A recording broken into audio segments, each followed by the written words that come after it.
Yo, what up, what up, what up, and welcome back to Pinoy News, man. Listen. All right, yo, it is Sunday night. It is time for some more motherfucking Moldbug. We used to call this stream the Church of Jesus Christ is not a bitch made nigga, but I'll be honest with you, you know what I mean? YouTube doesn't seem to like that very much, if I'm perfectly real. But, you know what I mean? Yo, we're back here with our boy Ad Hoc, you know what I'm saying? Like, yo, his link is in the channel description, man. Nobody's subbing to him. Y'all need to go over here and sub to his channel, legitimately, right? Like, yo, I always make sure I put his link in the fucking description. He's a hell of a goddamn narrator. This is my boy. He's helping us out. He's growing the fucking channel. And legitimately, without him, I'd have to fucking call Ed. And nobody wants me to call fucking Ed. He's going to show up and talk about how he's going to rape people for 30 minutes. Right. And I met this dude, Sosicles, in motherfucking, over in, what the hell's the name of that damn server? Rhetoric server. Yeah, because last week we had the one dude from the Rhetoric server over here, the guy who actually runs the place and shit. And, you know what I mean? He was a great help. He was awesome. You know what I'm saying? But this dude, Sosicles, he was actually in the military, just like Ad Hoc was. He seems to be a really cool dude, pretty sharp and on the ball, you know? And so, like, I tossed him a link. Here he is. He's down here in Hurricane Ida streaming with us. You know what I'm saying? Like, yo, it is what it is. I got to say what up to Enclave, Ed, and PJ Luda, who's in the motherfucking chat. Welcome, my brothers. Nice to see y'all out here. Everybody will pack in as they come. Sosicles, you got anything to show? You want to tell us a little about yourself at all before we get started? Nothing much. I'm working on some workout cards and recipes, and I got a YouTube channel, but it's mostly old stuff. It was back when I was 300 pounds. So, but I like your channel. I like reading about how the cathedral's messing everything up and learning from you. So I'm looking forward to hear more about your knowledge on this podcast. Well, yeah, man. You know what I mean? Like, this is actually the dude who I kind of like pick up some of my knowledge from as far as stuff's concerned. I always try to like listen and read and talk to people who are smarter than I am, right? You know what I mean? This is like, and I think everybody's smarter than me because, well, it's way easier to be fucking humble than it is to, you know what I mean? It's easier to be humble in an audience than it is like, yo, yeah, I'm fucking highly intelligent. You know what I mean? All you motherfuckers is below me, right? And people won't come blind as fucking shit anymore. Right. Easy way to get smoked. I got an IQ of 180. Yeah, sure you do. 140 IQ plays, baby. You know what I'm saying? But today, you know what I'm saying, we're gonna finish up this chapter 4, Principles of Any Next Regime from the Gray Mirror Substack. I got the link in the description. Anybody who wants to follow along at home, y'all know the deal. You know, go over here, drop a subscription because this shit hits behind the motherfucking paywall. And that's why we try to show it out. The link is in the description for anybody who wants to watch or listen or read behind, you know, with everything. But in the meantime, yo, Ad Hoc, you ready, my nigga? I am ready. Shall we do this? Let's rock and roll, my brother. We're at the technology and resource curse. Lock and load, cock and roll. Here we go. So, we recently talked about... Yeah, Sosicles, if you have any motherfucking questions or like you have something you want to ask, please say, hang on, I don't understand that. You know what I mean? And like, yo, jump the fuck in because legitimately anything you can think of to ask or anything that makes this 100% better because like you're not the only person, you know what I'm saying, who's going to have that type of question. Yeah. You know what I mean? And other individuals, like we're trying to like take this knowledge and portray it to everybody. You know what I mean? And that way we can break it down to human beings. You know what I mean? Yeah. Should I have a safe word like pumpernickel? No, I'm pretty good at that. But if you want to say pumpernickel just to get everybody in the chat to laugh, go for it. Say the most ridiculous thing. Okay. All right. So we talked about Vox Populi, Vox Dei. The will of the people is the voice of God, give or take. And then we just talked about Luxus Suprema Lex, not Lexus Suprema Lux, give or take, which is basically utilitarianism. And we're kind of wrapping that up to our third one here. So to wrap it up, technology and the resource curse. 20th century economics are oft puzzled by a phenomenon they call the resource curse, in which nations with more natural resources have consistently worse outcomes. This would seem to blatantly flout the axiom of modernity, Luxus Populi Suprema Lex, not to be confused with Lexus Populi Suprema Lex, which is everybody must drive a Lexus. Sorry, I just really love that. And Luxus Populi Supreme Lex literally means fucking luxury of the people is the supreme law. So like whatever gives the people the most luxury is, the supreme law of the land. It's basically utilitarian economics is it's kind of what we run on as far as shit's concerned. Yeah, nice. It's the materialistic view of the world. Yeah. All right. Aspects of the curse, such as Dutch disease, are understood, but they still fit poorly with classical liberal economics. When the Dutch strike oil, Ricardian trade theory would suggest the Dutch economy should shift from making stuff, which can now be imported from China, to service industries, such as peeling grapes for oil drillers. How is this a disease? Who wants to work in a factory making stuff instead of getting like totally free stuff from a pipe somebody else stuck in the ground? And yet, Venezuela, which has the most oil in South America by far, is the worst basket case in South America by far. What we realize is that economic activity, humans working and trading, is essential to a society, a civilization, a nation. An economy in which 5 people stick a pipe in the ground and everybody else lives on government checks does not seem to work as a society, a civilization, or a nation. This is the resource curse. But most people don't realize that sufficiently advanced technology is like striking oil. 30 engineers at WhatsApp used to run 1 billion accounts, an economy in which 5 people, or even 500, lays out chips and designs software, and everybody else lives on government checks. It also does not seem to work as a society, a civilization, or a nation. What the resource curse tells us is that fully automated luxury communism, the hypothetical apoptosis of Luxus Populi Suprema Lex, is already here. It's just not evenly distributed. Some of it's in Venezuela, most of it is in the Persian Gulf. Heavy religion seems to immolate the disease. The 20th century dinosaur juice curse is just a preview of the hell that 21st century technology is scheduled to unleash upon the earth. For the closer we come to this tech resource curse apocalypse, the closer we come to hell. Except for a Lausch talented, largely parasitic elite, which is doing just fine. So is Venezuela's elite. This problem is only becoming more urgent. We cannot even start to solve it until we understand it, and we have not even started to understand it. Okay. So let me jump in here, right? Because I think it's important to understand what happened about 100 years ago in America. About 100 years ago in America, we had what was known as the main boot of the Industrial Revolution. We went from being able to have people who made goods and were able to actually produce those goods and work inside of the factories to being individuals who stood here and the same individuals not having the technological advanced degrees and abilities and only being able to actually own stock inside of that company and not actually work for it, right? And that's kind of what he's saying about advanced elite who's able benefit off of it, while everybody else kind of is just collecting government checks. And this is where this managerial revolution inside of America has really come from. It's the fact that the people who run things really aren't running things. They're just owning stocks and trading fucking, equities and owning real estate. And the people who are actually running things are kind of all just middle managers and don't talk to each other as far as shit's really concerned. Yeah. So that's kind of where that mentality is. There's actually a really good book called The Managerial Revolution, which I've been trying to read, but I keep getting caught up in more books. It's fucking aggravating. I keep switching up. Yeah. Developing a literature backlog, akin to the gamer's backlog, where he has all these games he wants to play, but no time to do them all in. Blame his job. So, Sophocles, you understand what, Yo, Bloodletter Gill, what up? Oh, fuck, am I breaking up real bad? No, you're breaking up good. I can hear you clear. Yeah, I'm tracking what they're saying, that mostly, it's kind of like the stock market. I was talking about this the other day with someone that, they have the stock indexes. They say there's 20 or so of them.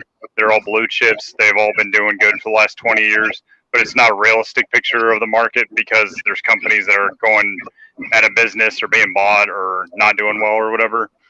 And then it goes on to also just the stock itself is like distancing like where the money should be going as far as like people who are actually earning the money versus people who just bought the stock one time, you know. Well, yeah. Well, there's like an issue right now in the market as a whole, so where we have like all these baby boomers who are either retired or retiring, and so when you have that much money, right? Oh, I sound distanced, like I'm in a church. Like, yo, let me double check. Bloodletter. You do. Oh, that would fucking explain why. Man, listen, hold up. Let me readjust this motherfucker real quick. Yo, hold up. That'll be why. All right. Man, listen, yo, ad hoc, you're supposed to tell me when my mic sounds like shit. I did. It's both of our faults. We were setting you up on purpose, man. Yo, ad hoc's supposed to let me know when my shit sounds garbage. We wanted to look better than you, but no, we wanted up. No, we wanted him to actually sound like he's in church, because that's what this is. Oh yeah, that too. Yeah, you got the church thing going. Y'all are supposed to let me know when my shit sounds trash. Legit, like fucking, like that is the job of the individuals who are on the stream with me, is to let me know when I sound like shit. Hold up, fucking Ghost is here, my nigga. Like, yo, Ghost, what up, man?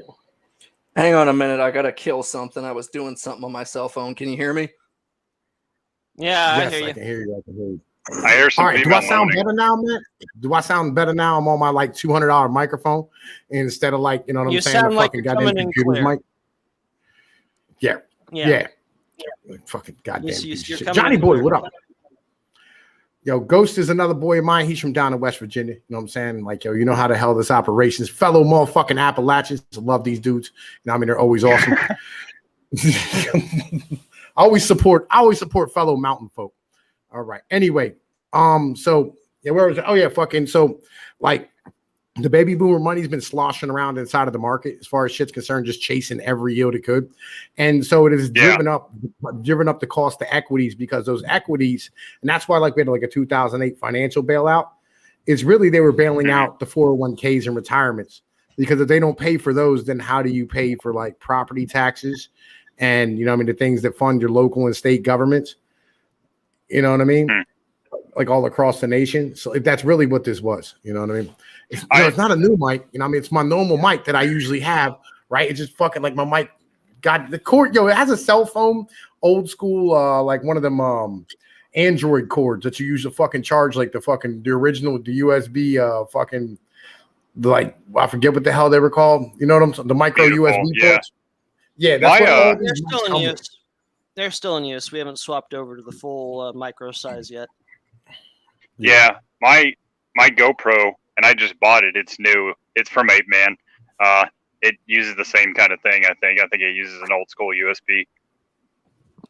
Well, the thing about USB is it actually hasn't changed in a number of years. We're actually doing a recent changeover to a brand new type. We're going to, what is it, Thunderhead? And I can't remember. Thunderbolt, that's what it was. That's the new one that's going to be there. Right now, we're currently running on USB 3.0, which is supposed to be universal on both ends. It's USB 2.0 where you got different ones. Well, like this still runs, this $200 microphone right here, it still runs on a micro USB like you would get with an old cell phone charger. Yeah. But right. But is the 3.0 the C? Is that what that is? Yeah. No, that's different ones there. The C itself is the universal on both ends. 3.0 A and B, you have the computer end, and then you have the device end. That's where A and B come from. C is universal on both ends. Okay. No, I don't know what the fuck this guy's talking about, man. He's speaking Chinese as far as I know. There's two ends to the cord. That's all you gotta know. I just took a class on all this. This is what I'm doing. I'm taking classes on this. I have transcended being a user now. Like I just got my Linux certification this weekend. Yeah, see, this is why when something goes wrong, you know what I mean? Like, my man literally put on a mask. What's going on? Should we all conceal our faces? I have a Marilyn Monroe mask or whatever. Get your Guy Fawkes joint out. You know what I'm saying? Like, I only don't use my fucking camera just because it takes up too much fucking data. You know what I mean? And my shit ends up goddamn lagging. So I'm like, yo, fuck that. I'll just use the avatar. Just way fucking easier as far as shit's concerned. Yeah, I am worried about that. I might die here. Here, I got this. This is pretty outrageous. I can wear these if you want me to. Well, do what you do, man. I ain't worried about it. Oh no, we got Sophane on the motherfucking joint. Like yo. Anyway, yo, fucking Ghost, my brother, how you doing? He's been begging to come on a fucking stream for like ever and shit. So I was like, yo, man, like fucking every time I stream, I throw this nigga a link and he's never around. He's finally around. How you doing, man? How's your knife business and your fucking blacksmithing going? I mean, it's going good. Like I would like to join, but for some reason, like whenever you send me a message, that's the one time that my phone doesn't scream at me. And yeah, like, I'll fucking everybody got me until blackballed. 6 a.m. 5 nights out of the week. The one night you're streaming is the night I go to bed early. Right? Yo, legit, like, I'll be fucking like everything shadow bans me. You know what I'm saying? Like literally, like YouTube, like permanently demonetized me, shadow bans my channel, right? Like I have 2,678 subs. There's 4 people watching right now, right? And it's on a Sunday night at 9 o'clock on the East Coast. Like nobody's watching YouTube at the fucking moment, right? But I still have ads on my channel for some fucking reason. Yeah, it's BS. Do you get to check it off or like kick them out still? Can you say like, I don't want any ads on my video? I can't. I have no choice. Like legitimate, like because like they don't like I'm not monetized, right? Like YouTube does not want me to be a partner. Like they're like, yo, fuck you, Tom Pease. You know what I'm saying? You fucking broke that Christchurch story before we had a chance to. Well, I got a few things to break when we have a minute. Well, this is the Moldbug stream where like we're standing here breaking down a book at the moment. You know what I mean? We're going through like this fucking chapter, this joint, and you're decently intelligent individuals. One of the main reasons I tossed you a link. I figured maybe, as we go through this, you could have some questions that you could ask, that might, help everybody else out with the understanding. Oh, you know what I mean? Yeah, I actually did. So the 2008 financial crisis, when I'm tracking what happened, which is scary that I know a bit more than like most Americans. But the synopsis is what I learned from The Big Short is that like there was housing securities. They were supposed to be backed up by these numerous securities that were made out of mortgages basically. And because the whole housing situation was messed up, they were like going to Florida and selling houses for way too much and trying to get people into debt, and they would never be able to pay off the house. So they would default, and then they would try to sell that house again and ruin them. Because these financial securities worked like that, and because like 70 or 80% of like a lot of people's portfolios were these mortgage securities, that's why the stock market kind of went to trash. Is that, and then you were saying that, I'm kind of trying to keep track here. You were saying that the 401ks and the hedge funds needed bailed out to pay for property taxes or something. Was that? Well, no. All right. So like when individuals retire, right? Like the individuals who are retired, like the baby boomers who have 401ks, like they still have like homes, right? And the way that they fund the local government throughout like the entire country and the school systems and, the state governments is through property taxes, right? And so if these individuals don't receive their 401ks, like the houses may be paid off that they live in, but like they still got to pay like property taxes and buy like food and medications and all these type of things. And so if they didn't bail out the 401ks for these individuals retiring, right, like they would end up having a massive collapse around the country because these people wouldn't have been able to afford to keep their homes, and all those homes would have went onto the market immediately because like they would have got either foreclosed on by because of sheriff sale, or they wouldn't have collected the taxes, and there would have been no way to fund the local governments and the fucking state governments everywhere. Well, literally every time there's a crash in the market, like the first thing I hear is, "Oh my God, $20 billion just disappeared off the market." Money doesn't disappear; it was stolen. No. None of this is an accident. It's a kind of an accounting principle that stuff doesn't just disappear. No, it doesn't. Well, the like most you can transferred somewhere else. It does disappear. It's just because, all right, so like for instance, recently, the top, 1% of individuals who own stock like Jeff Bezos and Bill Gates and all these individuals ended up making like something like, I don't know, like what was it, like $800 billion during the recession, right? Well, it's because of the fact that they're printing all this money into the fucking market. So when you stand here and you make your dollar have less value, the stuff that is actually real, like real estate, equities, things of this nature, like shares inside of a company, are going to end up costing more to buy because your dollars aren't worth as much. Right. And so when the dollar strengthens, you'll end up having the dollar stand here and end up having things cost less, which means that basically value gets wiped off, but the money doesn't actually disappear. The dollar is really not worth $1 anymore. I was gonna say that I agree with that. Like a lot of people, they're like, well, it's not really my problem if I charge more for a sandwich or something. And it's like, no, it kind of is, because now you're saying a sandwich costs more money, so now everything else should cost more money. Like everyone else is doing the same thing if they run that mentality. So it's kind of a pain in the long term. I know it's not an individual thing. I know it's like more of like how the government handles, or not. I guess in 2008, in this scenario, it's how people who manage mortgages and how people who manage like the whole finance industry ran it. But still, just across the board, like if you're a business owner or the government or a dude running the stock market or a dude running a little real estate company, you can do damage to the economy. It might be smaller or bigger based on who you are, but you can still do damage to the dollar. You can still make it worthless. Well, it's more like, you know what I'm saying? Like the Fed has kind of made our fucking currency worthless, right? Because like they continually just fucking print it off with nothing to back it as a whole. Right? Well, they print it while owing interest.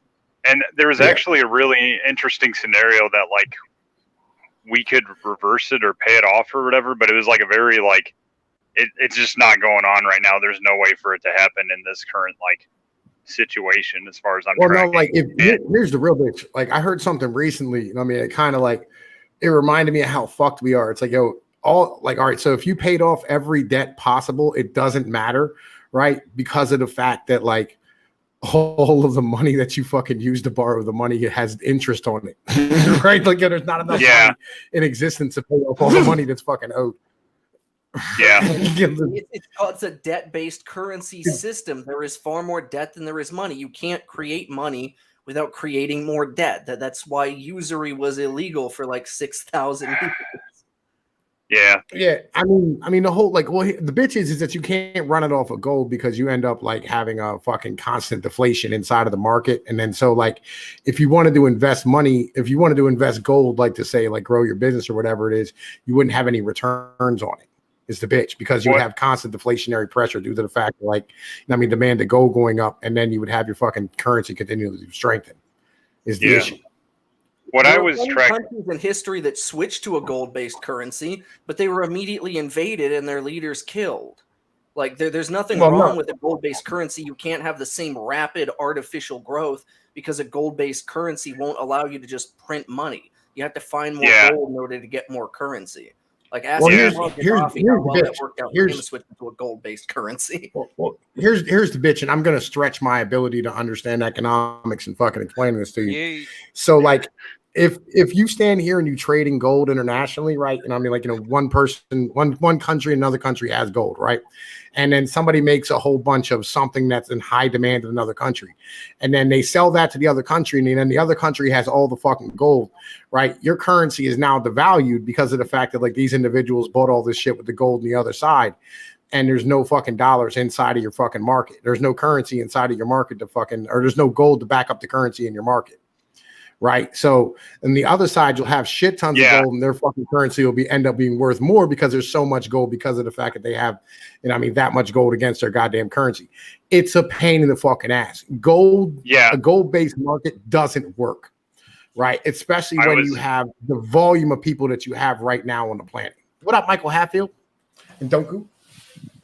I was going to agree with that because historically, the big issue with when we try to do gold-based currency, the Nixon shock, is, and nothing against Charles de Gaulle in general, so don't like jump to that conclusion. But the way Charles de Gaulle screwed us is he said, okay, these Americans, they have the audacity to say that we're going to have our currency based off of gold, and therefore all other currencies are based off of their value to the American dollar.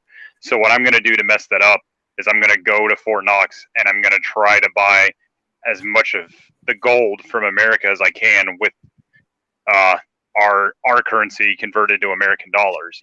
And then when that happened, a bunch of other, not all of them, but a bunch of other European countries said, okay, well, we'll try it with you, Charles de Gaulle. You seem like a pretty squared away guy. And when they all went, Nixon was like, okay, instead of that happening and them buying all the gold that's in Fort Knox, and then our money is, like you said, based off of nothing because we don't have any gold anymore. I don't know what they did with the currency thing. There's like a free fall economy or currency or something. Basically, here's what we set up. So we set up what was known as the petrodollar, right? And it's really simple. If you want to be able to trade for, the most important commodity in the world, which is oil or gasoline, right? Which runs every modern economy. It's like basically the lifeblood of any economy because you have to transport goods to be able to get them wherever the hell they're going from one industry to another or whatever it is inside of your country. Yeah. Or you want to consume. Like if you want to be able to buy that, you have to have dollars. Right. So the dollar remains in demand throughout the world. So basically we can offload our inflation to the rest of the world because of the fact that, they have to constantly have fucking dollars in order to buy oil. It's kind of how it works, or how it did work anyway, up until fucking recently, and that kind of ended after 2008, because the United States stood here and became, energy independent. And the rest of the world still trades in dollars. Like there's more dollars outside of the market in the United States than there is in it. And that's why, like when they bailed out everybody in 2008, you didn't see any inflation, right? Like you've seen like, colleges or fucking, medical care, but that's because like the Asian but that was industry specific. That was like a conflict that the insurance industry caused or the college and the I forgot what the loans are that were given out by the government, but that relationship caused the inflation. The actual dollar didn't inflate. Yeah. So what happened was basically here's what's going on. There's two different dollars inside of in the United States system. There's a dollar that's outside of the United States or in the markets, and then there's a dollar that me and you spend on bread and eggs, right? And those $2 never fucking mix, right? You don't end up having, like a dollar being or a dollar that they print off into the market chasing after basic goods like, hamburger or, fucking rice or whatever it is. So those prices never move. Now, the things that do move, are things that are like bank asset owned, like such as houses and shit of this nature. And that's because of the fact that, there's so much liquidity in the market. These individuals are trying to write loans. And on top of that, we have an exponentially growing population, who continues to try and consume houses while people are living longer. Well, it's half one, 6 dozen the other, it's kind of both, Well, I was going to point, like there's been, I don't know why it's not in the news, but a lot of statistical figures have been faked, and they've kind of come out to be faked, and now they're trying to say kind of like a more realistic picture, but because it's still a bad picture, but they were already lying to us, the situation's still probably worse in a lot of different areas. And one area is like the whole population growth thing. It's recently come out that like white people in the United States, they're starting to not have kids, and a lot of Asian people aren't. And they're saying that, like black people and Mexicans are still having kids, but there's a chance that actually no one's having kids. I think I saw some stats come out on the news that are saying that like black people are having less kids now too. And well, like, all right. So believe it or not, we've covered this extensively on this channel. Like, extensively on this channel. Yeah. I don't want to open up a can of worms. Decline in population. Do what? The birth rate is dropping at a frightening rate. Like no one wants to talk about that. Everyone pretends that if we just had less people, everything would be better. No, everything like this monetary, like there's nothing complicated about money or about economics. Anything that's too complicated for someone to explain simply, they're just overcomplicating it. That way they can steal from you and tell you that it's too complicated for you to understand. Yeah. Like, people aren't actually living longer. There is actually quite recently been a sharp drop in the average life expectancy, that we do not have a population bomb. People are dying faster than we can replace them. Fertility fell off a fucking cliff. Like shit is so much worse than people know. hang on. I mean, like, all right. So, like, here's the issue. The problem is it's not just that, like, we have a frightening drop in, what I'm saying, the life expectancy. It's only in males. Right, it's not in females. Like females continue to grow as far as life expectancy is concerned. Males, on the other hand, yeah. Because of suicide and what I'm saying, homicide and just dumb shit we get up to, bad life choices that we make. Like our life expectancy has fallen exponentially, right? But females' life expectancy is still, like 85, 86 years old. Well, Dudes there are are like quite a 70 few at this things point. that affect life expectancy. When I was growing up, there was no one who went to my high school who was on medication. There was no one with autism. Today, as much as 1 to 2 in 10 children are born with serious health or mental problems. Like the chickens will come home to roost. It's not just the men whose average life expectancy is going to drop off. When all these young kids who look like they're dying of cancer when they're teenagers, when these people get old, they are not going to live very long. You're not wrong. You're not wrong about that, right? But on top of that, like, all right. So you were talking about like black people and Hispanics. Yeah. So here's the crazy thing. So all right, 19% of all pregnancies end in fucking abortion in America. Right. Okay. It's a staggeringly high fucking percentage. It actually used to be 40% in the 1990s. Right. But 3 out of 4 of those are black people. Well, right. Like back in the 60s, African Americans are 15% of the population. They have aborted themselves down to 13%. Yeah. They keep dropping in the numbers. And then Latinos after the first generation end up motherfucking becoming just as fucking infertile as white people. So actually, the largest growing population in the United States is the Amish. Yeah, because they eat clean food, they don't use birth control, and they have an actually functioning like marriage system. They have no they joke. don't have divorce. They barely have any health problems. These motherfuckers live till like 80, and then they just die in their beds. No medical expenses, no medication. Like if you want to know how to live, you have to look at people who are doing it correctly. I don't eat processed food. We have a garden. All of our meat is locally sourced. It's all organic. I exercise every day. I'm so healthy. It's unfair. We're Appalachians. We're Appalachians. Ghost, you got to remember that. You know what I'm saying? Like, I got herbs and vegetables outside. You know what I'm saying? All my meat comes fucking locally. I haven't eaten in a chain restaurant in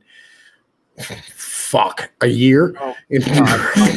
My wife talked me into trying one of McDonald's new McChicken sandwiches, and the only way I can describe the aftermath is like the words gastric exorcism. I'm like, I'm never eating this garbage again. It's been 6 years, and fuck you if it won't be another 60 before I ever put that shit in my mouth again.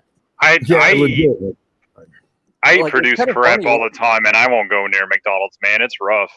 It was funny. I'll be honest with you. 2 years, people would walk up to me and be like, "Hey, honey, here's some Wendy's or here's some McDonald's," and I'd be like, "I can't eat that," and they're like, "But you're homeless." I'm like, "It doesn't mean I want to die of colon cancer. Fuck off." Well, I've discussed this on Gaming Stream. I've never had a Coca-Cola or a Pepsi or a Dr. Pepper or I've never had Kraft macaroni and cheese. I've never had like any fucking shit out of a box, like tuna helper or anything like that, or macaroni helper. Like I've never had fucking minute rice. I've never had fucking trying to think here. What's that shit called? Oh, fucking ramen noodles. Everything I make is here. It was grown here. We live here. You know, and I'm like, everything. I mean, like, this is how we live. Like all of our meat comes from local sources. All of our food comes from local fucking sources. I go to farmers markets to eat. You know what I mean? Like I make a 3-day sauce like every fucking so often. You know what I mean? So I can have fucking fresh spaghetti sauce at the fucking house and marinara and whatever, right? You know, like everything is here. Like this is how we live. We don't live the way y'all do. You know what I mean? Like I got a giant side of beef in the slow cooker tonight. Tomorrow we're gonna have barbacoa. I got fucking 2 real nice ribeyes sitting in the fucking fridge right now waiting for me for the morning and shit. And like, it is what it is. Like, we don't do that fucking national brand shit here. I've never had a fucking fruit roll up or like any type of fruity fucking candy. You know what I mean? That's not how we do it. You know what I mean? Yeah, Pino, it gets news. I get honey from fucking Tennessee. And when Buzz at the Hive sends it to me.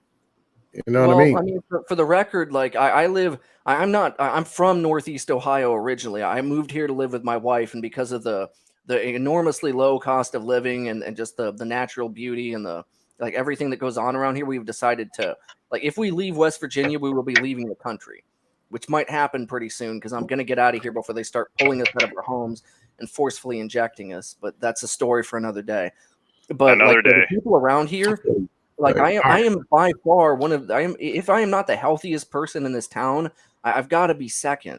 Like everyone here, like it's not that much different than the rest of America in this town. Yeah. Half the people are the size of a car, and they're all eating garbage. They line up outside of McDonald's. We see what they buy when they shop. These people are not going to live very long. Yeah. Yeah, like I've never been to Subway. You know what I mean? My fucking Subway? broke ass is doing all this shit. But I was tying in that, like, I was just gonna say the population's declining, so I was wondering how that like factors into your like economic model, or if you don't think it is. We discussed this the other night, right? Yeah, we had this conversation the other night. You know what I mean? And like the problem is, and this is why we're reading this right now, is because it's important that we have some type of system to put in place because we need a new ism, right? Because when you have less people, that means you don't have infinite growth. And when you don't have infinite growth, you don't have infinite demand, which is a basic tenet of capitalism. No, it's a basic tenet of the capitalist system that we have. The system was never designed to work. It was designed to break so that they can replace it with their new system. Capitalism literally means that capital invests for future fucking gains, right? And if there aren't future gains because there's going to be less people, there's not going to be investment. So we need a new system. And that new system will be communism, whether you want it or not. I promise. Communism doesn't work either. Again, that requires infinite growth. Okay, yeah, that. It depends on how you define communism. China has a capitalist system, but if your company makes too much money, the government will come along and say, "Okay, this belongs to us now. If you try and sell it, we won't let you. If you try and withdraw, we won't let you." That's the point. Is that control? Like you that's can't tell me that that's why I want to design China's system doesn't work. Will last. China's system doesn't work either. Well, I don't know. I made a video about communism and why it doesn't work at the macro scale already. If you just want to refer to that video on why communism doesn't work on the macro scale, can it work on the minor scale? Yes. I mean, it's literally like an entire thing of how it is community and communism. All right. I'm going to put this link in the joint for Doku, my nigga. You know what I'm saying? You want to come in, you know the deal. You're always welcome. That's my boy. Fucking love this motherfucker.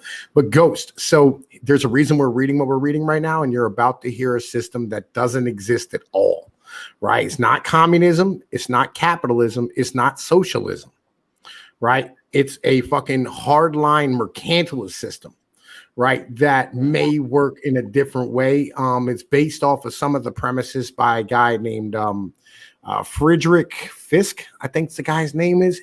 He was an 1820s dude who basically built most of the railroads in America, right? And he worked with he's the guy who Keynes based a bunch of his shit off of. And Keynes is the guy who everybody runs off of today, right? But they don't really follow his fucking shit the way it's supposed to. But we are standing here putting together a system that's a little bit different. This is an entirely new system that we're going to be talking about tonight. So, like, I hope that y'all, you know what I mean, like this. Oh, man, my man's left. Fucking Ghost, my brother. Legit. Yeah, chime in when you hear some shit. Ad hoc's going to read this, all right? All right.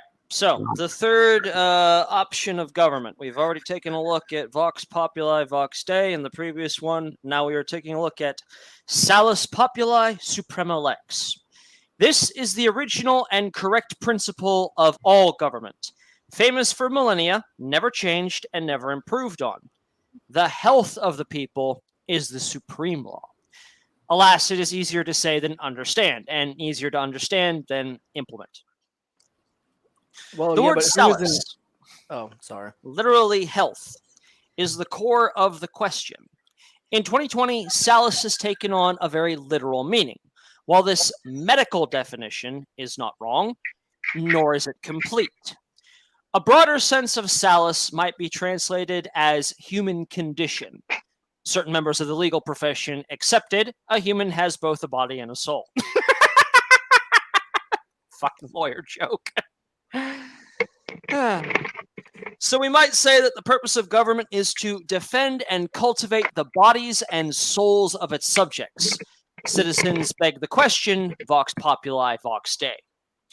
The central problem of salus populi suprema lex is that while the health of the body can be quantified, sort of, the health of a soul is subjective and aesthetic judgment. Usually this is a very easy judgment at an individual level, but it is completely resistant and to the quantitative methods of 20th century mass administration. Interesting. He's raising the subject of individualism versus collectivism. Made a video on that myself too. The quantitative metrics of administrative success are inherently popular in an oligarchy because they enable impersonal, procedural, and unaccountable decision-making. When the criterion of success is qualitative, aesthetic, or even just unscientific, the decisions can only be handed to a single author, chief, director, general, or CEO. This individual may tire of serving as a passive decision oracle for the procedural acceptations and try to manage proactively by initiative and command. And you're at monarchy. This is why Luxus Populi remains so popular. It fits the tools of the procedural state. Cinema has long since accepted the auteur theory. Chain restaurants compete with independent chefs on price, never on quality. And if making a movie or preparing a menu is an intangible creative whole, that must be the vision of one single human mind, and that would be a mess with one more director or one more cook. Too many cooks in the kitchen ruins the meal. How much more so is government? Therefore, the qualitative rule of salus populi, though it does not demand a monarchy, is historically bound to it as the quantitative luxus populi to oligarchy. Recovering the art of government. Here we arrive at the meat of the gray mirror, the operating manual for the next prince. While every historical situation is new, the next regime will face an unprecedented challenge. Global regime change on a planet festooned with H-bombs. The birth of this regime will be as spectacular and irreversible as a rocket launch and as binary. And it must be carefully engineered. No one's country can blow up on the pad. And we have absolutely no idea what to do. We need to build a new rocket. We're not even sure we know physics. Since for government to work, one or few must lead and the rest must follow. We actually have two arts to relearn, not just the art of ruling, but what Wyndham Lewis called the art of being ruled. The latter is probably the hardest. Our knowledge of 21st century governance comes from three places. A, abstract theorizing, always the worst possible way to think. B, personal experience in 20th century governance, which is sometimes useful and usually much worse than useless, since it usually experiences how to do the wrong thing badly. And C, old books from people from incredibly strange countries who are dead and don't answer their email. By choosing the old objective of government, the salus populi, we have made the dead men happy. At least we know what moon our rocket is headed for. Reminds me of that one quote. They said the guy who invented the rocket actually wanted to send it to Mars. When it landed up and then crashed and people decided to use it for missile strikes and congratulated themselves, they congratulated him and asked how he felt on the success of the rocket. His answer was, oh, the rocket worked perfectly. It just hit the wrong target. That's funny. Yeah. See, what I'm curious is who will be in charge of what is what is healthy for society. Where we're seeing this right now, the government has decided that it's better for the health of society for people to be locked in their homes. Yeah, and I think we'll get to that here in a second. We will. I mean, like, gotta remember. So, like, all right. The mentality is this: if an individual is literally tied to how well the people of his country are, and he becomes wealthier and better off, the better off his people are, then it might be better to tie it to that individual right? It's a tough thing to really like wrap your head around because we're so used to just shit garbage leaders for the past. He's not wrong. We laugh, but he's not wrong. They've been using the excuse of competence to excuse nearly 300 years of solid across-the-board failure. At this point, I find it hard to believe that anyone could be this fucking stupid. They're lying and they're stealing from us. It's simple. Well, here's the problem. No one's in charge, right now. That's the issue at the moment, is that nobody the fuck is in charge. Like all of remember, the government has, how many people work for the government, Ghost? Do you know? Many millions, but the government is not in charge. 3 million Americans worked for the government in America. 40 million. Oh, 40 million? 40 million Americans. 40 million. Let me see. I'm trying to do math right now. I think that sounds like about, and I might be wrong on this, roughly a ninth of the entire American population. Oh, yeah, something like that. That's right. Yeah. Just about. Yeah. It's like, the problem is that the government is not in charge. Whoever gives the government their money, and that means they're gifting the government their power, they are in charge. If you follow it up, the government is like the last like they are the last people in charge. There are people above them who give them orders, and so on and so forth. There are people in charge. And a big thing that no one wants to talk about is the fact that Fortune 500 companies and the government have a revolving door policy, right? So CEOs regularly become governors and statesmen, and vice versa. And if the government has an elastic currency, and these entities are being run by the same people, then large corporations technically have an elastic currency too. I'm open to the idea that for the entirety of living memory, they've just been using the excuse of profit as just that, an excuse. Like right now, we see companies like Disney forsaking billions of dollars in profit to push this woke bullshit. They are not slowing down at all. They are doubling down. Clearly, there is something bigger than money that's motivating these people. And money and power are all interchangeable. But I agree with that. Like Occam's razor only works if you know enough about the world to make a logical inference. To latch onto that and complete the chain where it goes even further than that, understand why they're pushing this new woke bullshit. It is coming from Twitter. That you have a whole bunch of people that are basically interconnected and basically screaming about pushing this new, I think you're missing the forest for the trees, right? No. Let me finish. Let me finish the chain. Okay, finish the chain then. All right. So you have all these people that are basically interconnected with each other on Twitter, screaming at the top of their lungs for all this representation that the progressivist thing is pushing. So this is where the bean counters think that the new market is coming into. What they don't realize is that even though these people are the screaming the loudest, they are the smallest minority. They're basically trying to chase a trend that they think is going to make them money.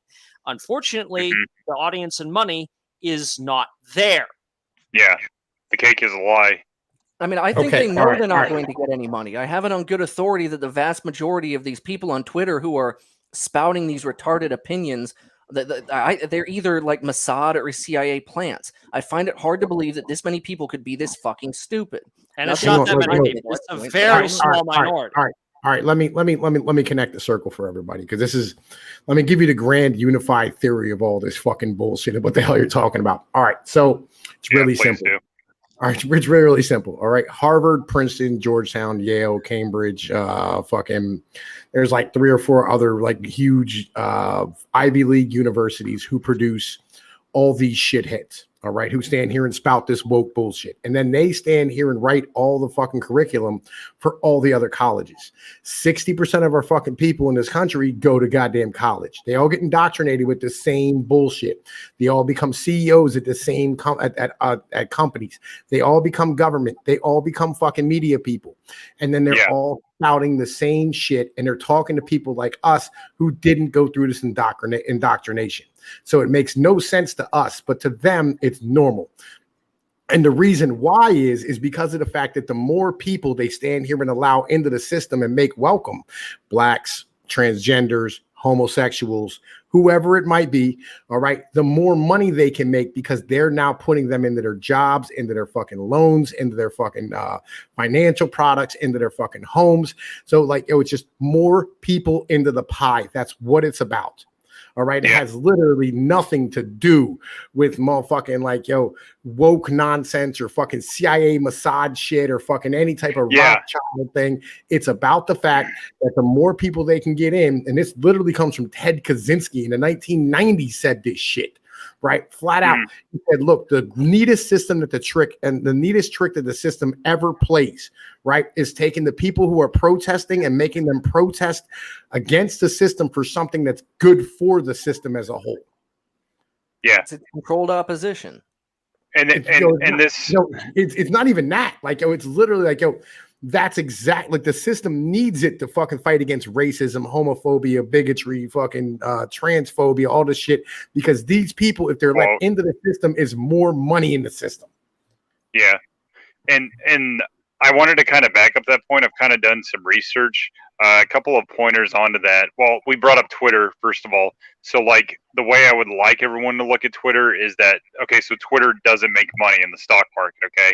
They keep giving it money and it keeps not making money. So the deal with Twitter is that it is a good place to influence the system. It's not a good place for the system to influence us because not everyone's on Twitter. Part two is this whole like college cathedral thing. I'm pretty sure that's true because if you look historically, right, Google's been shaping their business centers to not be like headquarters or whatever, their campuses now, right? Yeah, I've seen that. He used to work at a college, and then if you go all the way back to the 70s, people in power in the government then under Nixon and JFK, Kissinger, for example, was at a university before he got placed into the White House.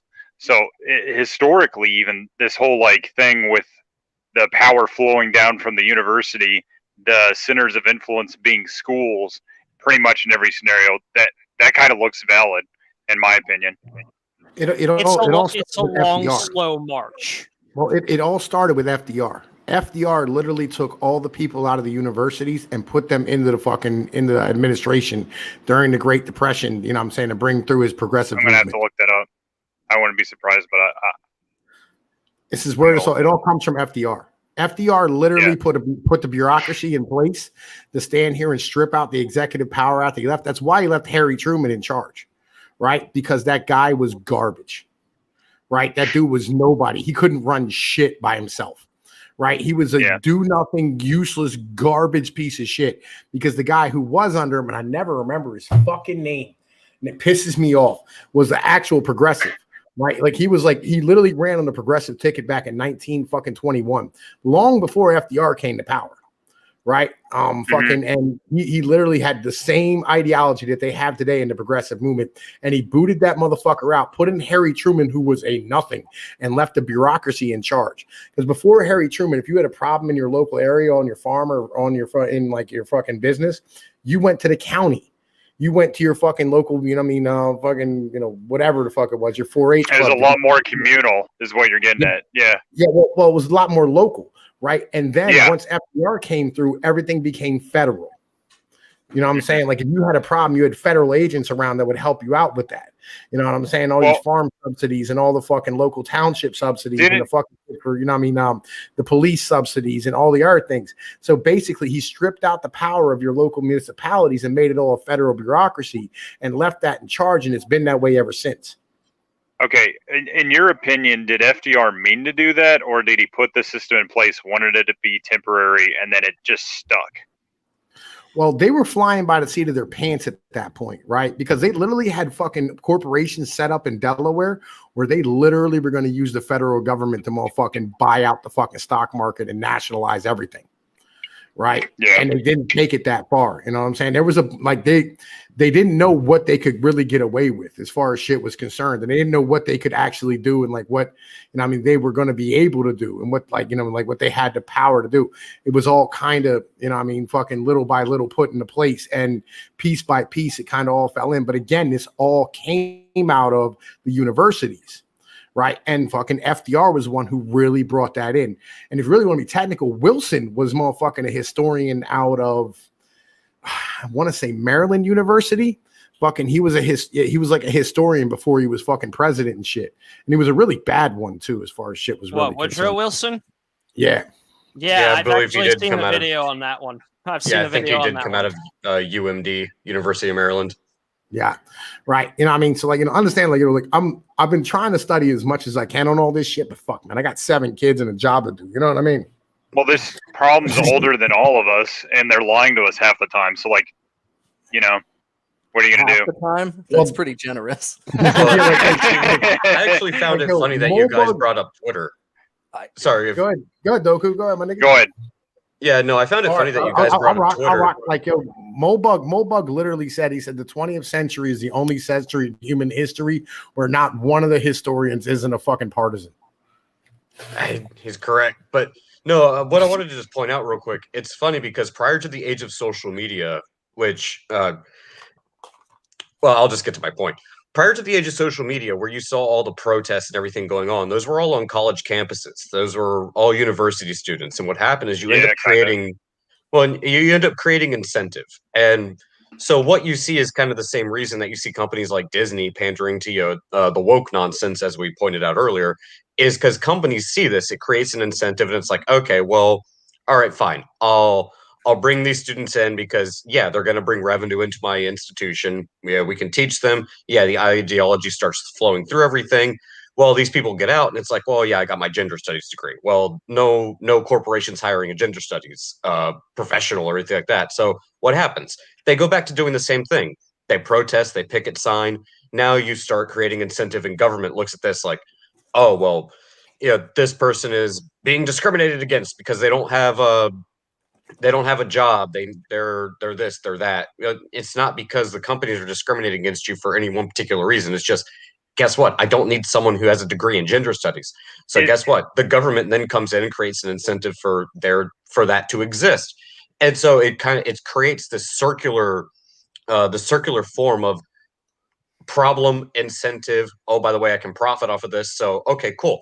I'm going to give you a quota. I'm going to do affirmative action, or you need to have this many people of this or this or this. And that's how this ideology actually gets into the core of society, even though it's a very small group of people. Twitter's the same way.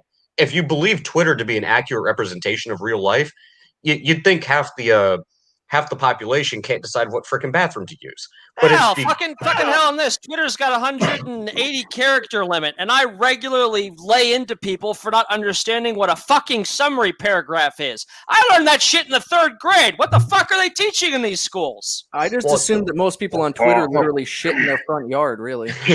All right, see, that's my point. That's my point about creating incentive, because you have a small group of people who don't really have anything to do except protest, and then it gives this misconstrued perspective of reality, and people who only just look at that and they're not really in touch with people who have things to actually go do, they actually have jobs, kids to take care of. It gives you this false perception, and that's how this has managed to take root. Yeah. Well, let me say this though. Sasuke, if you know some shit that I don't, speak on it, right? Like, literally, like, just spout that shit the fuck out, because I'd much rather have it put out in the thing rather than me waiting and seeing in the private chat that the dude's name was Frederick Frisk, right? Well, I wasn't correcting you. I was just writing it down so I could remember. You know what I'm saying? Oh, got you. Yeah, right. yeah. Oh, and by the way, the vice president or FDR, his name was Henry Wallace. Right, fucking like he ended up running on the progressive ticket like fucking 3 or 4, like 2 times before, and I think once after fucking he was fucking VP and shit. Who the fuck is my boy Navi's in here? Fucking, we're gonna bring Navi in too. Fucking, like, yeah, you know what I mean? It's a party. We need chips. Yeah. Hey, look, I have beer. Yo, man, I love having a squad around. You know what I mean? As many fucking voices and mentalities and mentals as we can have, I'm with it. And usually it's weird. Everybody else has like some crazy clusterfuck on their shit when this happens, but like mine, like the motherfuckers I invite in are usually pretty cool and don't overtalk each other and act like bitches, other than Naviston from time to time. And you got to like fucking step on that son bitch when he does it, right? I don't know. The last time I was in here, someone was throwing a fucking fit, and I was losing patience for it quite quick. But I don't know his name, nor do I remember. Yeah. I don't remember. I don't remember either. That was fucking like a year ago. But anyway, y'all want to continue on because like we got lots to cover on this shit. You know, I mean, this is a fucking long goddamn chapter. We have just hit the halfway mark. All right, let's rock, go. my brother. Let's get it done. All right, last one here for the thing here. Still, neither we nor our old sages have any clear idea what the salus populi means in the real 21st century. Nor, since the question is neither inductive nor deductive, but critical and aesthetic, can force us to agree. De gustibus non disputarum. Blah. All right, so 5 trucks to 1 quarry. So, what do we mean by the salus populi? Any English speaker who has studied modern Greek has been delighted by the fact that metaphor in modern Greek means truck. A metaphor is indeed a truck. A metaphor is a qualitative, aesthetic way to get from point A to point B. A metaphor of government is a perspective for judging a government.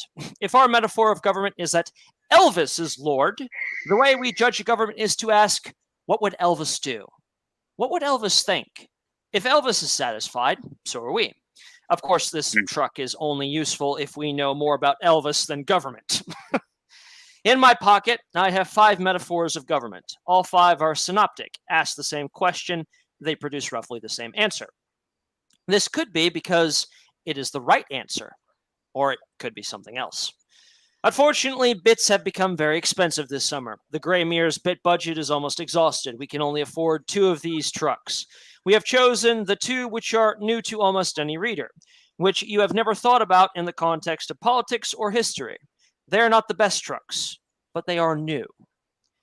The 3 remaining are used. You can probably guess them. They can be represented as gods, forces, principles, etc. Besides the price of bits, there is a second reason not to drive around in used trucks, even though these are, on balance, much better trucks. The system has broadcast not just pictures of the used trucks, but also broken, twisted caricatures. Our friends find these bad metaphors, pick them up, use them, and wind up cast as the villain in the dream, with a performance better than acting. It's not a part you want. Be careful. So, truck number 1. The human zoo. Wait. All right. So, like, if anybody didn't understand that, it's really simple. Basically, what he's saying is exactly what my man's motherfucking Steel Snake said, Ghost, right? This is exactly what the fuck he said earlier. He said, who the fuck is gonna run this bitch, right? Because all we have is terrible, awful caricatures of individuals, you know what I mean, who, when they stand here and go, I'm gonna take control of this and I'm gonna try and do a better job, they call them fascist and they call them fucking dictators, right? Whether or not they do a good job. Right? Because like a guy like, you could argue that Fidel Castro, like though he stood there and executed a whole bunch of people, he trained some of the best doctors on the fucking planet and his people ate better than everybody else in the world for a good fucking 30 years after some very bad initial suffering. Adolf Hitler. Even better example. Actually, I think I'm not going with Adolf Hitler. I'm not going with Adolf Hitler. We're not doing that. All right. We're not going to That's a nasty hard hill to die on. All right. So that is a hard hill to die on, my friend. Legit. I would go with either Manuel Noriega, Augusto Pinochet, and maybe Idi Amin. Well, what about Muammar Gaddafi? Like he was labeled as a terrorist, and they sent people in to kill him, but he did wonderful things for his people. Yeah, Muammar Gaddafi was all right too. Yeah, I mean, these are all strongman dictators in their countries, right? And they may have held down and repressed a certain piece of the population, right? Like, for instance, right now, everybody's bitching about like the people falling off of airplanes and trapped inside of Afghanistan. The truth of the matter is that like not one of them has like thanked the fucking troops for helping them get the fuck out. You know, I mean, they're all piece of shit State Department fucking assholes who are flying fucking LGBT fucking flags in front of the faces of fucking hardline Muslim extremists and expecting them not to strike back against them. You know what I mean? They're getting kind of exactly what the fuck it is they paid for, and we're rescuing them. And the news is going, what about our people? When 98,000 of us fucking died last year of a fucking drug overdose. But they ain't got a word to say about that at the end of the day. You know, I mean, that's kind of where the fuck shit is. So, all right, let's drawing attention to all the death there because there's possibly some money to be made from it. If you're starving and dying in the street and they can't make a buck off it, they're not going to fucking help you. And yo, Jacob, I have seen some of Aaron McIntyre's stuff. You know what I'm saying? Legit, he does good work too. I'm just trying to do my own thing, and like I want, I'm trying to bring as much like I want to bring new perspectives to American people. That way, like when we go, hey man, maybe we should like replace this government. They go, well, with what? And I go, well, I got an idea, and like we can have some shit to really like lay out in front of them and go, let's think about something else, and maybe somebody come up with other plans. Whatever. But at least we can come up with something other than what the fuck we're doing right now, which doesn't work. The first thing is with the dictator examples, I would stick with using Napoleon instead of the other harsher ones you guys were picking out. Well, yeah, I mean, the thing is like like Napoleon didn't do anything different than guys like Castro or Muammar Gaddafi. Yeah. Like he was rough on the edges too, but he's just seen better. You know what I'm saying? Yeah, I feel you, right? Do you know what the name of a motherfucking new princedom is in the 20th century? Like a new king or a new fucking, principality? No, I don't know. It's called a fascist or a dictator. Yeah. That's literally what that is. That's what they do because, like, the democratic oligarchies of the world, you know what I'm saying, who want to install more of their people, throw a pejorative to anybody who wants to have it as a one-man type of rule. You know what I mean? Yeah. And that's kind of the mentality where we're getting to. You know what I mean? The term at Nazi, that point, fascist, like these words, Nazi, fascist, dictator, despot, they have lost all meaning. The only thing that those words describe now is someone who is an enemy to the power of the left. Yeah. Pretty much. I feel not wrong.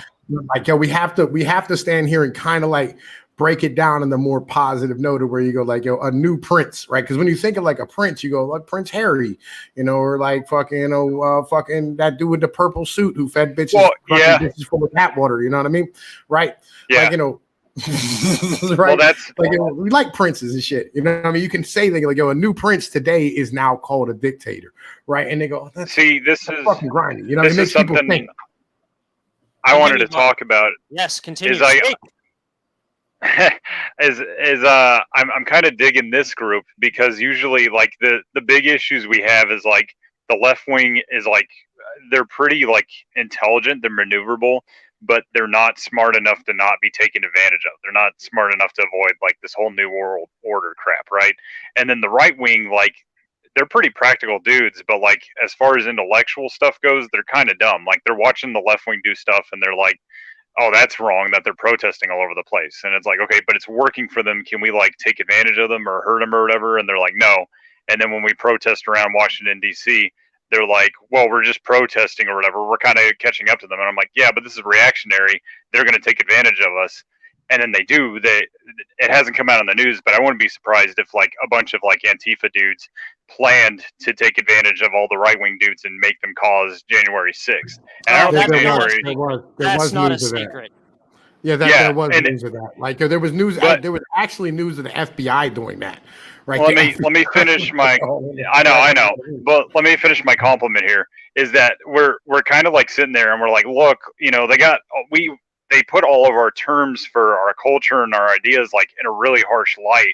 And so we kind of need to like have a gentler, softer face. It's not going to solve all the problems, but it's a step in the right direction. Like your example with like rulers being called princes, or like a thing I would like to add is like people call it like military history or like something like that. Instead, I've been calling a lot of military crap like adventure or adventurous. You know what I'm saying? But you guys haven't heard. But it sounds silly, but you guys haven't heard the word adventure in forever, right? And it's probably because they probably replaced it with something nasty like an excursion or like military conquest or something like that. Well, colonizer. Yeah. The definition of adventure is something that is screamingly horrible happening to someone else. Oh, actually, I want to touch on what you just said because you brought up two really good points that I was kind of waiting for a segue for.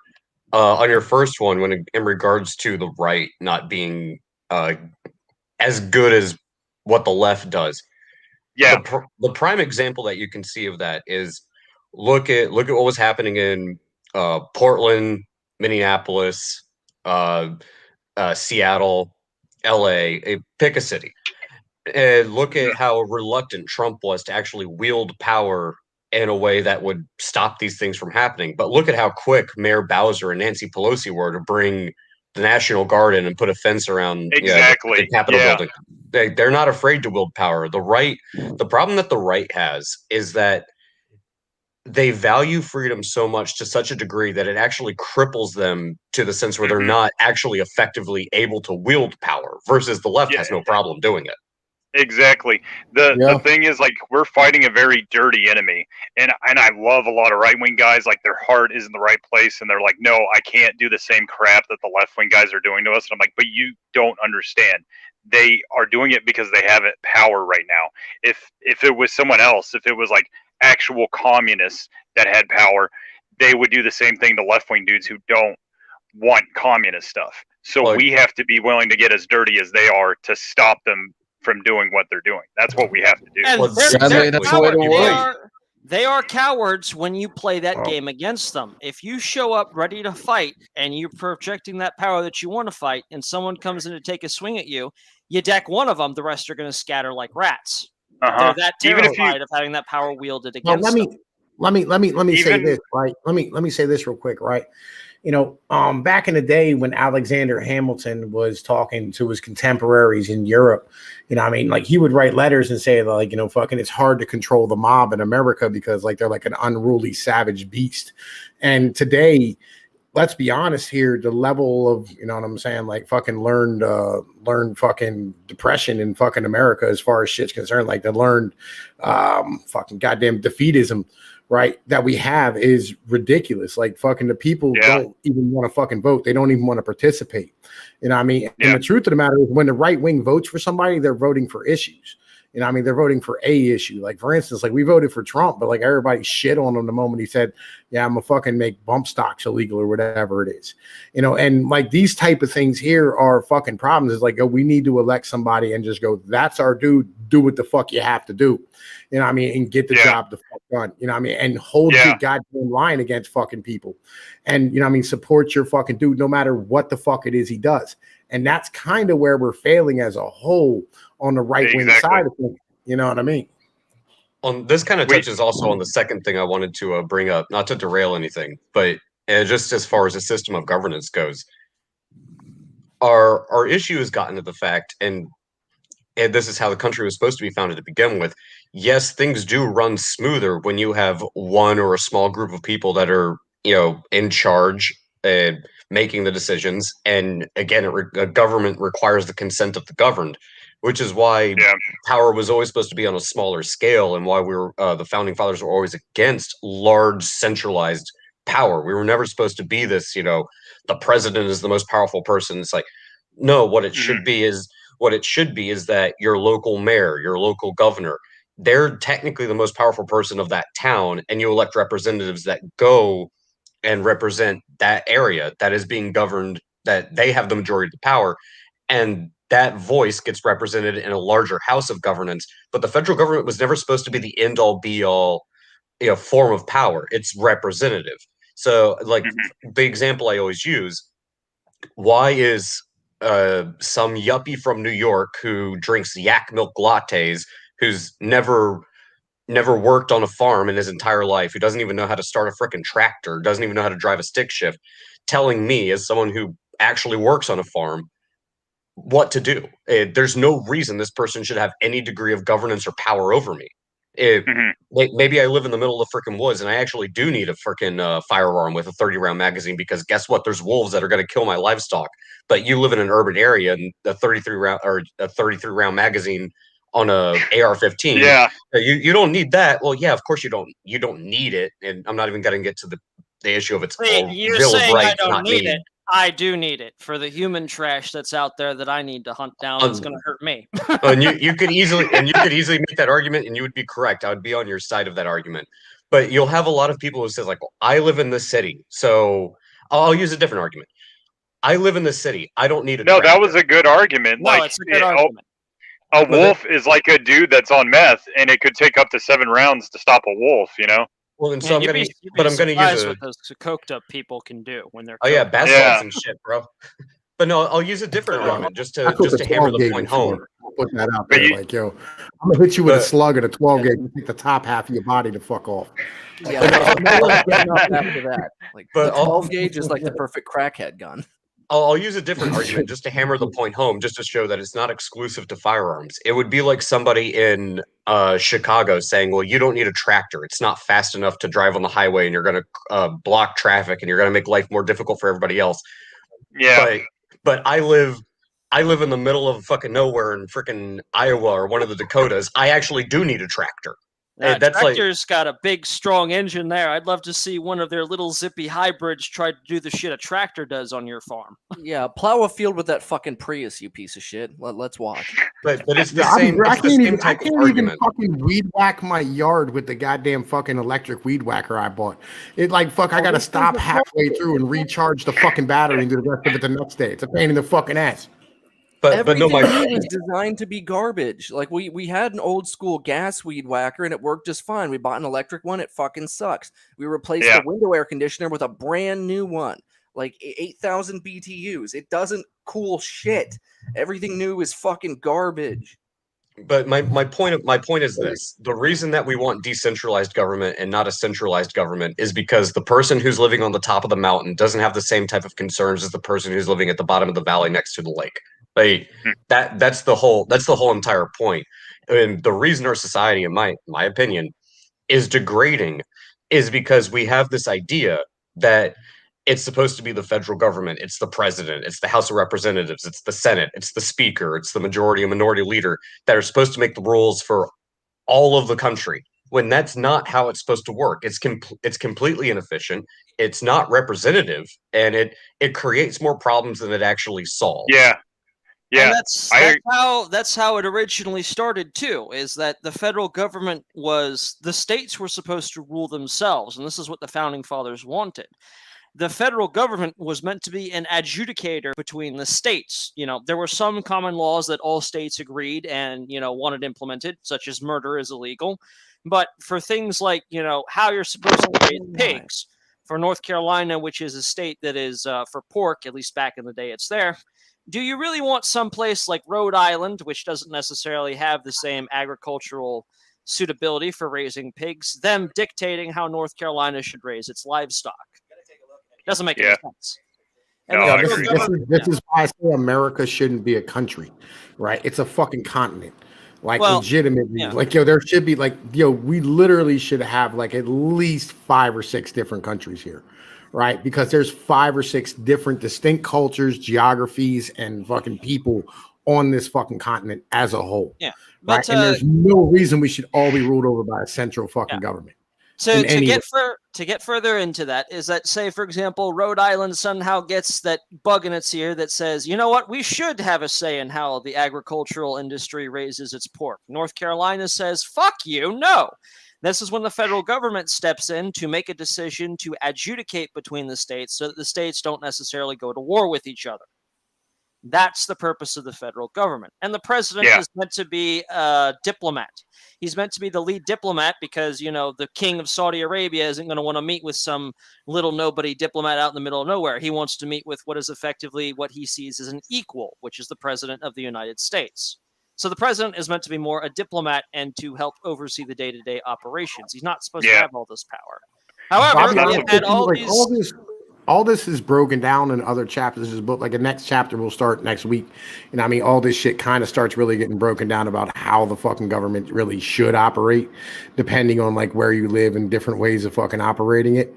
I mean, like we're really going to get into this next week as far as shit's concerned. But I really think like we should keep rocking on the motherfucking book at the moment because like yo, arguing this nonsense the fuck out, you know what I mean? Like as far as like how the hell it's supposed to work as opposed to how it does, it's fucking dumb because you know how the fuck it works now. The federal government creates a goddamn mandate because somebody whines in the fucking FDA or somebody from fucking Monsanto whines to the FBA and wants to shut down the local farmers from washing their seeds. You know what I mean? And then they get a goddamn patent fucking issued to them and like now no farmer in the whole fucking country can wash the seeds without catching a fucking copyright lawsuit from fucking some giant corporation, and I mean, who actually the lawyer for them is now sitting on the goddamn Supreme Court, and his name is Clarence Thomas. So let's keep rocking on the rest of this fucking chapter. Truck won the human zoo, nigga. Truck won the human zoo. The human zoo! Right away, you'll find this creepy. Strap in, buddy. We're in for some hardcore philosophical ethics. First, there are two kinds of zoo. In the first kind of zoo, the animals exist for the zoo. In the second kind of zoo, the zoo exists for the animals. Zoos of the first kind are generally restricted to Tiger King circuses, developing nations, and the ineffable East. Western zoo that any professional considers real, legitimate zoos are always and everywhere zoos of the second kind.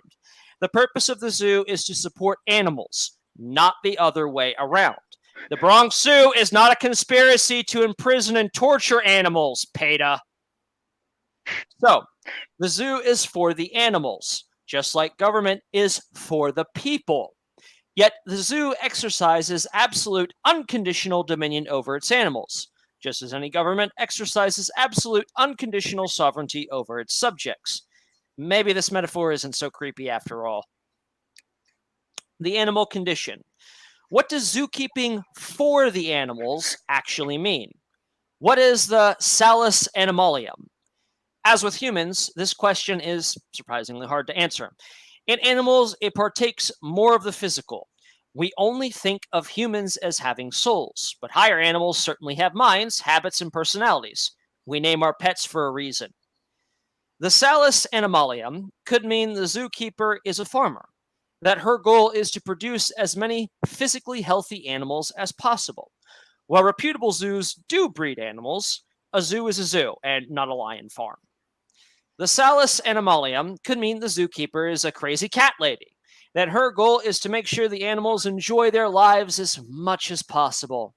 The purpose of the zoo is the pursuit of animal happiness. The lions only eat filet mignon.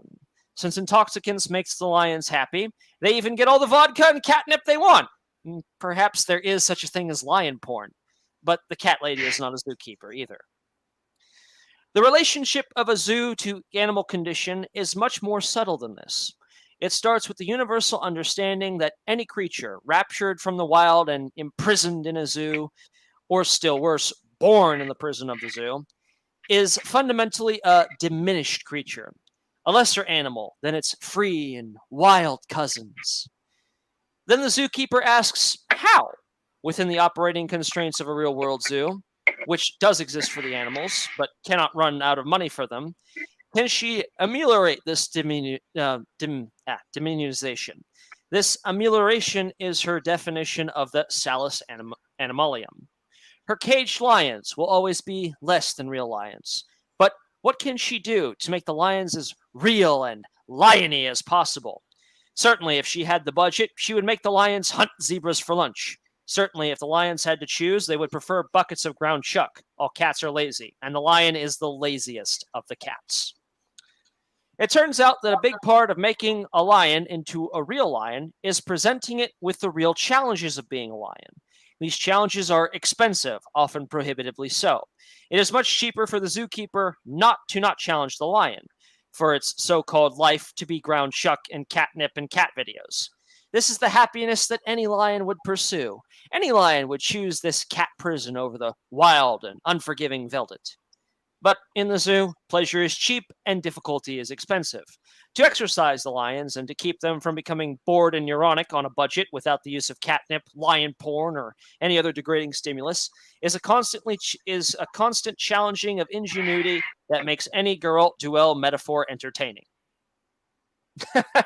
This actually reminds me, just as a real quick aside here, there's a guy who calls himself the Mink Man, and he has his own video channels there. And what he does is he trains up American minks and goes rat hunting with them. And he's had people basically threaten to call animal control on him, saying that what he's doing is inhumane and disgusting, letting the minks hunt as minks do in the wild.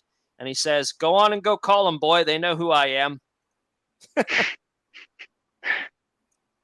It's really entertaining stuff, too. Just like watching the dogs there. Like, I watched a dog kill 4 rats in less than a few seconds. That was an impressive hunt. Shit. Yeah, they got a whole video. They have a whole YouTube channel literally from a guy who all he does is catch rats all day long in like buckets and fucking new traps and shit. I forget the fucking name of the fucking YouTube channel, but it's goddamn bananas. And he got demonetized on YouTube because his channel is literally about like testing out rat traps and mice traps. And like fucking YouTube lost his mind because he showed dead mice and rats inside of a fucking bucket that drowned inside of a bucket overnight. Yeah. All right, moving on. The alien zookeeper. Now, let's drive this metaphor into human space. It is still just a thought experiment. But now there are wingless bipeds in the zoo. Alerted to the human breakout by our expanding electromagnetic sphere of bad TV, the Galactic Authority sends one of its early supervision units to our system.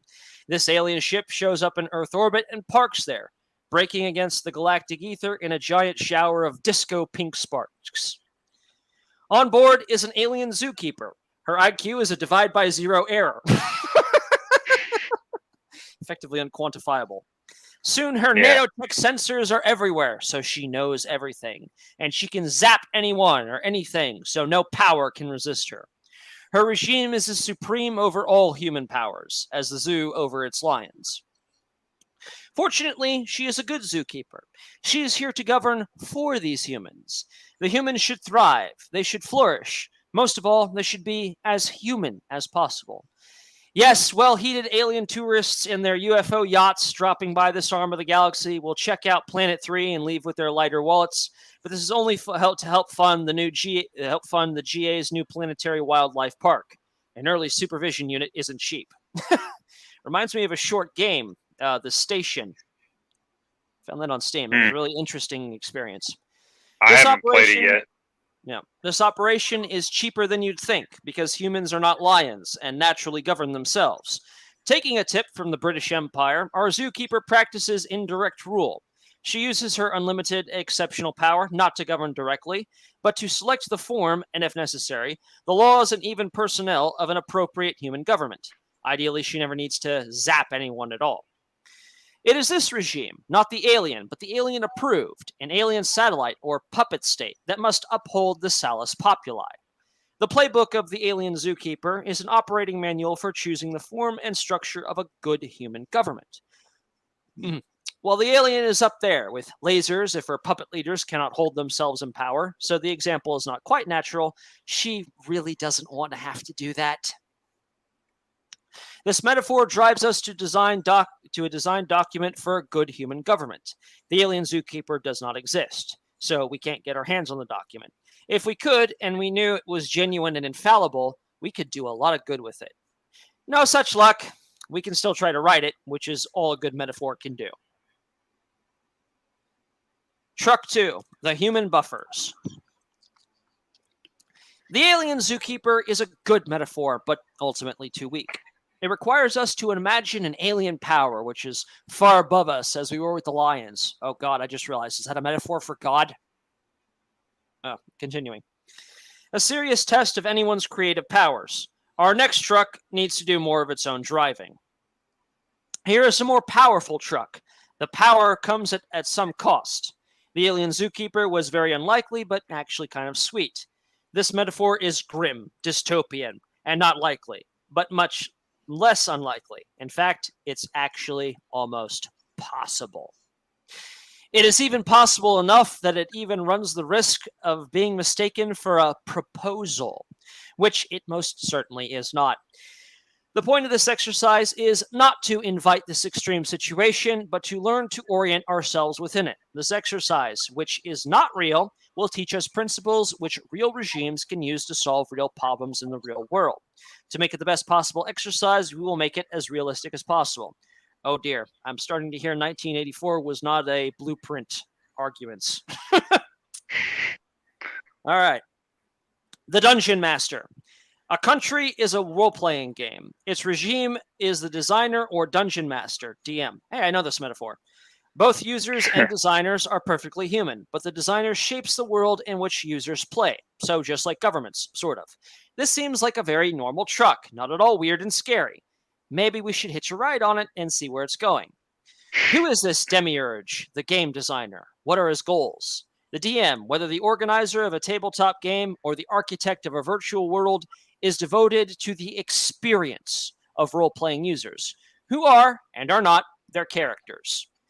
The human condition is both body and soul. The zoo truck was more about the body. This truck is the soul truck. The game is not, of course, physically real. For the soul alone, what adjective should characterize the experience of both player and character? One candidate might be intense. No one would live as a knight and roleplay as a marketing consultant. When we immerse ourselves emotionally in a role-playing character, whether in a virtual world or a tabletop game, we want the experience to be as dramatic and significant as possible. It needs to be, since it's just pixels on a screen or dice on a table. In virtual worlds, which cannot hurt us, we reveal our human preference for intensity. It is not a coincidence that virtual worlds so often select pre-modern European social, political, and technical parameters. And the older and far more fantastic, the better. The most basic human sociology is that all human beings prefer all things to be equal, to live in guilds that fight dragons for a living. There are three forms of virtual worlds. Virtual worlds without artificial monsters or player-on-player violence. PvE, sort of.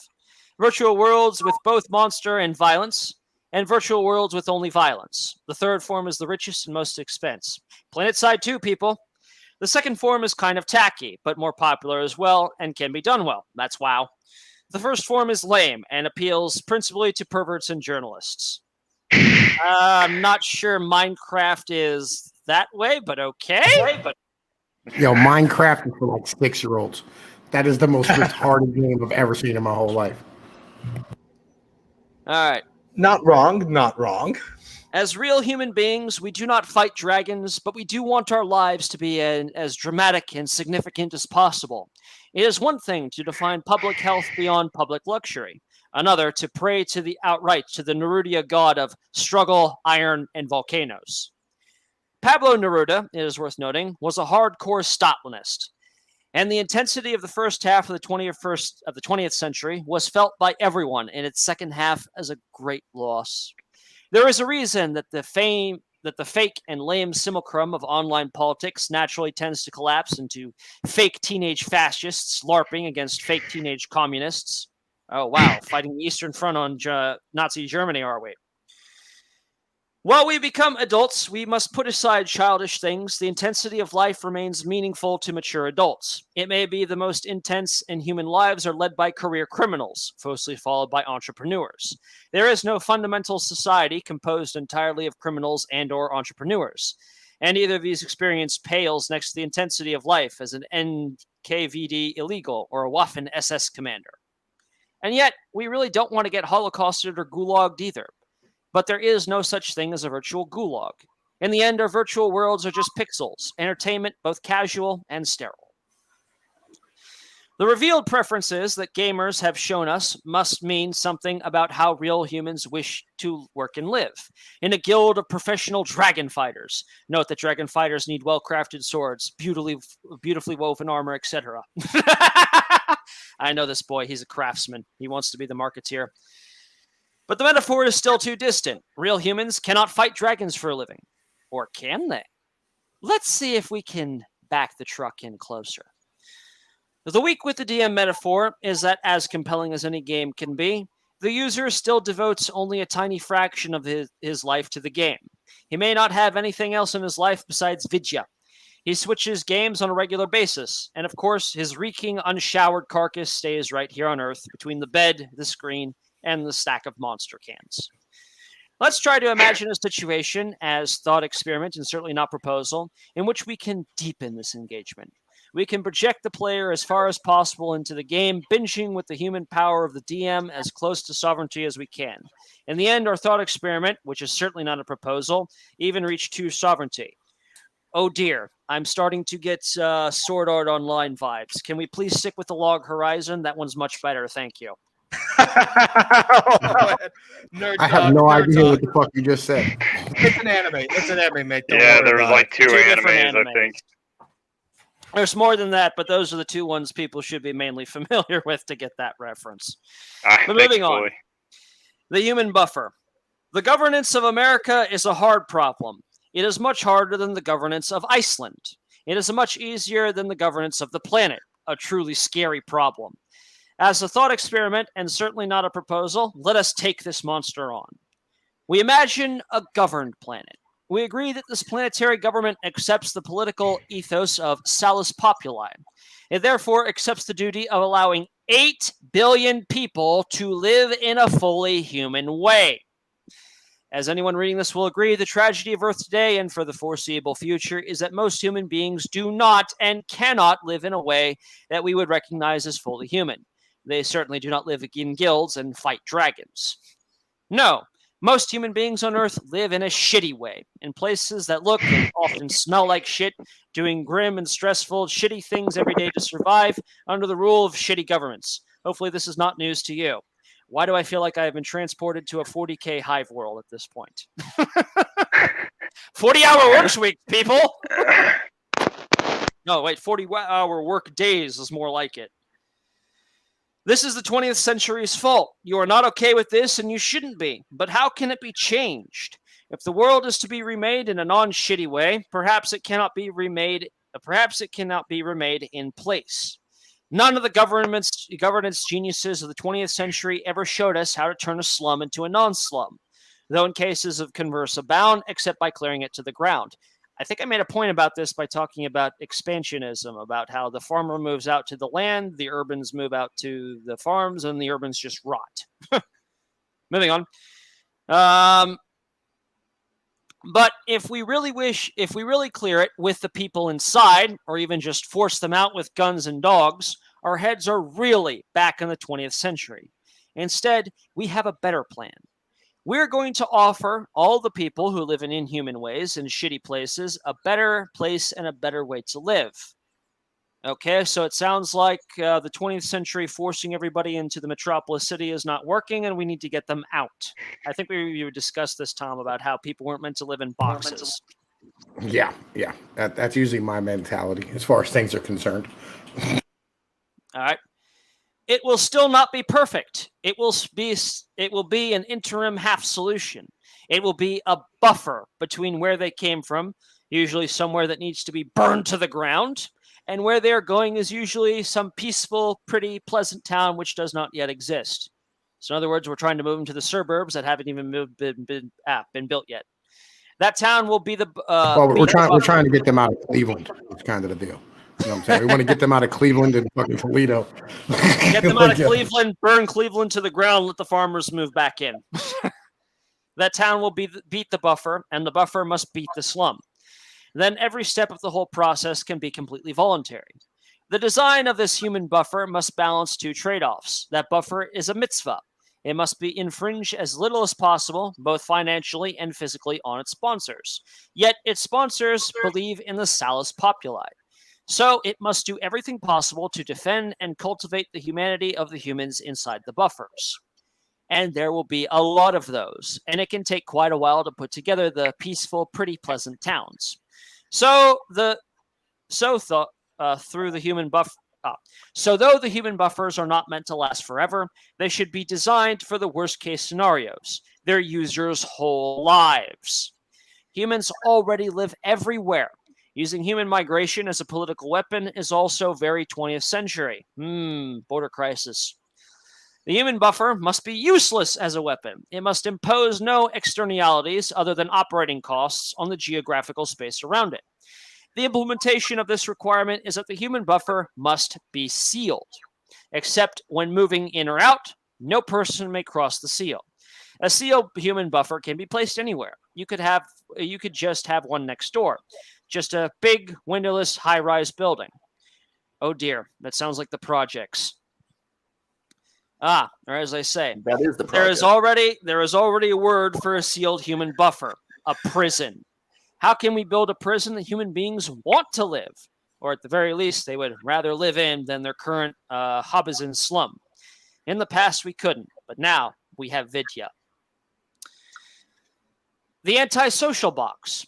Let's start with the grimmest, most dystopian case, the antisocial human atom.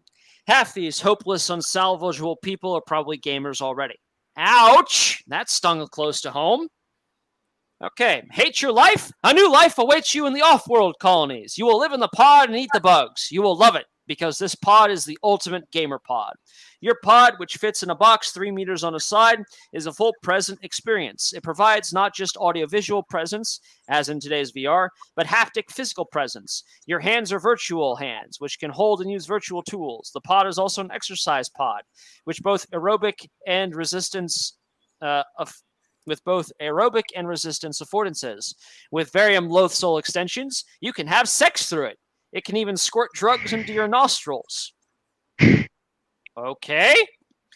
Inside the box are your pod, a toilet, a bed, a sink, and a shower. Food packs and fresh clothes arrive through a pneumatic delivery tube. Garbage and laundry go out. From its support matrix, the container needs water, sewage, ventilation, low-diameter pneumatic delivery, enough for bug burritos and t-shirts, Ethernet, and electricity. The walls of the box are also screens. The sky is a high-intensity screen. It even looks like you lived in a beautiful place, like on top of a mountain, or maybe in a strip club. Hello, Player One movie. I remember that. The box is a cell and a kind of human beehive. If the container or its pale and larval occupant needs specialized support, rails and elevators move it to a contact point where support staff can open it. A light will flash when your box is about to move. Inside the box, you live in a fairy tale, as a hero fighting dragons with your guild. Your haptic controller is so realistic that you could leave the pod and be a great swordsman in the real world. But when was the last time the real world needed swordsmen? Hello, Assassin's Creed and the bleed over effect. Oh, wow. This is going to be straight up Snow Crash. I'm telling you right now. What is the economic model of this pod life? Your pod life is cheap. The cost of the box, the cost of the matrix, the cost of bug burritos, robot laundromats, and emergency services. Immortalized cost of constructing the pod. You create 0 externalities. Maybe the state is happy to subsidize your pod. Maybe you created more externalities outside. Or maybe you have to pay your own box feed. Or maybe you want to upgrade your bug burritos to real carnitas. You can work physically in the real world, use your haptic controller to operate real-world machinery. Anything from a vacuum cleaner to a bulldozer can be operated for bitcoins by some gamer in a pod. Not as fun as fighting dragons, but not inhuman either. These human buffers then become intelligence data centers, letting any machine in the real world power itself, not by feeble artificial intelligences, but AI-completed natural intelligence. Ooh, getting some XCOM 2 vibes out of that one. The speed of light is also a thing, so the box needs to be geographically near its physical application. The world will be dotted with these weird termite-like towers, which are sealed human buffers made of box hives, and their external support facilities, bug-to-table food production, textile maintenance, and medical dental security. Okay, this is sounding a lot like a porn story I read somewhere. A rail and or sea network can transport boxes to wherever support costs are lowest or more computing power is needed. A light will flash when your box is about to move. You remain legally a resident of wherever you came from, of course. You can go back there anytime you like, but the box is sealed, and so is the hive. You actually have no idea where you are geographically, and you have no reason to care. A light will flash when your box is about to move. Actually, I think we should talk about that one real quick, because that is disturbingly close. Well, that's disturbingly close to the type of society we actually have today, even the United States. And Yeah. so the way you get people to live in a society like that is you remove ambition from them. As long as people are well taken care of, they're comfortable. And yeah, maybe you're subsidized here and there, but yeah, as long as you're comfortable, you're never going to question the fact that, well, technically I'm still paying for this, even though it's subsidized because I pay taxes. That is very easily an accurate description of the way we currently live right now. And hey, if you're ever down on your luck, if you ever reach hard times, there is a social safety net that is there to catch you before you fall into the proverbial abyss. But you've been paying for it your entire life. You might never need it. It's not exactly charity. It's something you've already bought and paid for. But you're giving people essentially the illusion of a comfortable life where you don't have to worry about anything. But the only way that people will accept something like that is if you remove ambition from them. It's the reason that the second highest demographic of people who are millionaires and billionaires don't even have a college degree. They come from the proverbial school of hard knocks. It's because they have ambition. You can't control people if they have ambition. That's why you don't. To be blunt, that's the reason they hate people like Donald Trump. And I'm not saying whether I'm a Trump supporter or not. I'm guess a lot of you can guess if I was or wasn't, but that's not the point of this. The reason they don't like people like Donald Trump is because he has enough money that he doesn't need to accept donations. He has what they call "fuck you" money, and he got it through ambition. If you have the ability to be successful outside of the system, you are inherently an enemy to that system. And people who crave power do not like people who are independent of it. That's what this is really all about. Money is simply a tool. Well, I like your mentality about that, but I'll be honest with you. Like I've been saying recently, and I've come to this conclusion that Donald Trump, no matter how much money he got, was always going to be white trash. Right? He's always all right. He's a different part of American society and American structure than, I mean, almost anything that we're really accustomed to as far as people are concerned, right? Donald Trump comes from the same type of caste that a George Patton came from, right? And they kind of chastised George Patton the same exact way that they did Donald Trump, right? Like they said, fucking Donald Trump, he is an educated individual who is fully capable of handling his business financially. He curses like a sailor, and he is highly able to, stand here and educate other people in what he does. George Patton spoke French, read classic literature, cursed like a sailor, and sat here and trained other individuals in tank warfare and created, basically the modern cavalry from scratch. That's the type of person he was, but he came from money and he wasn't really part of society as a whole. Well, that's kind of the problem we have with our just the political elite in general, because we have gotten to this point where there is a barrier to entry. If you don't have connections, if you don't have money, if you don't have an education, if you didn't go to a certain school with a certain name, let's be blunt. If I was going to try to run for political office, it doesn't matter how well qualified I am. It doesn't matter how much money I had. I could be a fucking millionaire right now. Maybe I am. Who the fuck knows? But if I tried to get into a position of power, I would either have to spend an exorbitant amount of money. Okay. Just getting past that barrier to entry. And even if I did that, all of the established elite, the people who are actually in positions to be put in positions of power, they would hate someone like me because I'm an outsider. It doesn't even matter that I'm rich. And this applied to Trump, and you can see it. You can see exactly what happened when he started to break in. It didn't matter that he was rich. It didn't matter who he donated to. It was the fact that he's not part of the established power structure. He was an outsider. He was a disruptor. That's why they don't like him. Even the Republicans at the time, the GOP, they didn't like Trump. And to this day, they still don't. So they did everything they did to get rid of him because he's not one of them. Even if you have enough money to get into the club, they still have to approve your admission. Well, he's not part of the oligarchy. Exactly. They don't like outsiders. They don't want anybody establishing. They don't like anybody that doesn't need them, right? They don't. Again, we got to go back to the Patton fucking thing. Like Patton could have literally won World War II by himself, right? Without without the British, without like the help of like the rest of the leadership. You would have just given him the fucking gas and supplies and fucking tanks he needed. He could have won World War II on solo, right? But like they literally he didn't even participate in fucking D-Day as a whole. Right. And the British or the Germans were standing here holding back troops just to protect from him. Right. Because they said there's no way that these guys aren't going to get this guy the fucking command of it. We probably lost an extra 100,000 troops in goddamn fucking World War II just because of the fact that the fucking powers that be did not want to give Patton the fucking go ahead. Right. Because the goddamn oligarchy didn't like him. Operation Market Garden. And that's why I wanted to talk about this particular part. Is because how do you prevent someone who actually does have the ability to burn through money like it's nothing and actually challenge the established power that it is? Well, you give them a reason not to. You keep them happy. Hey, here's a bunch of money. Here's all the drugs. hookers, whores, whatever you want, anything you want, you got it. But just stay in your lane, stay in your box. Do not challenge the established power structure.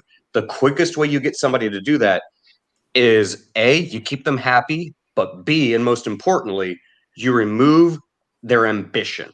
If Trump lacked ambition, he'd still be rich. Hey, don't get me wrong, he'd still be rich. There shouldn't be any doubt about that. But he would never be ambitious enough to try to challenge the established power structure as it is, which is the reason I hated it.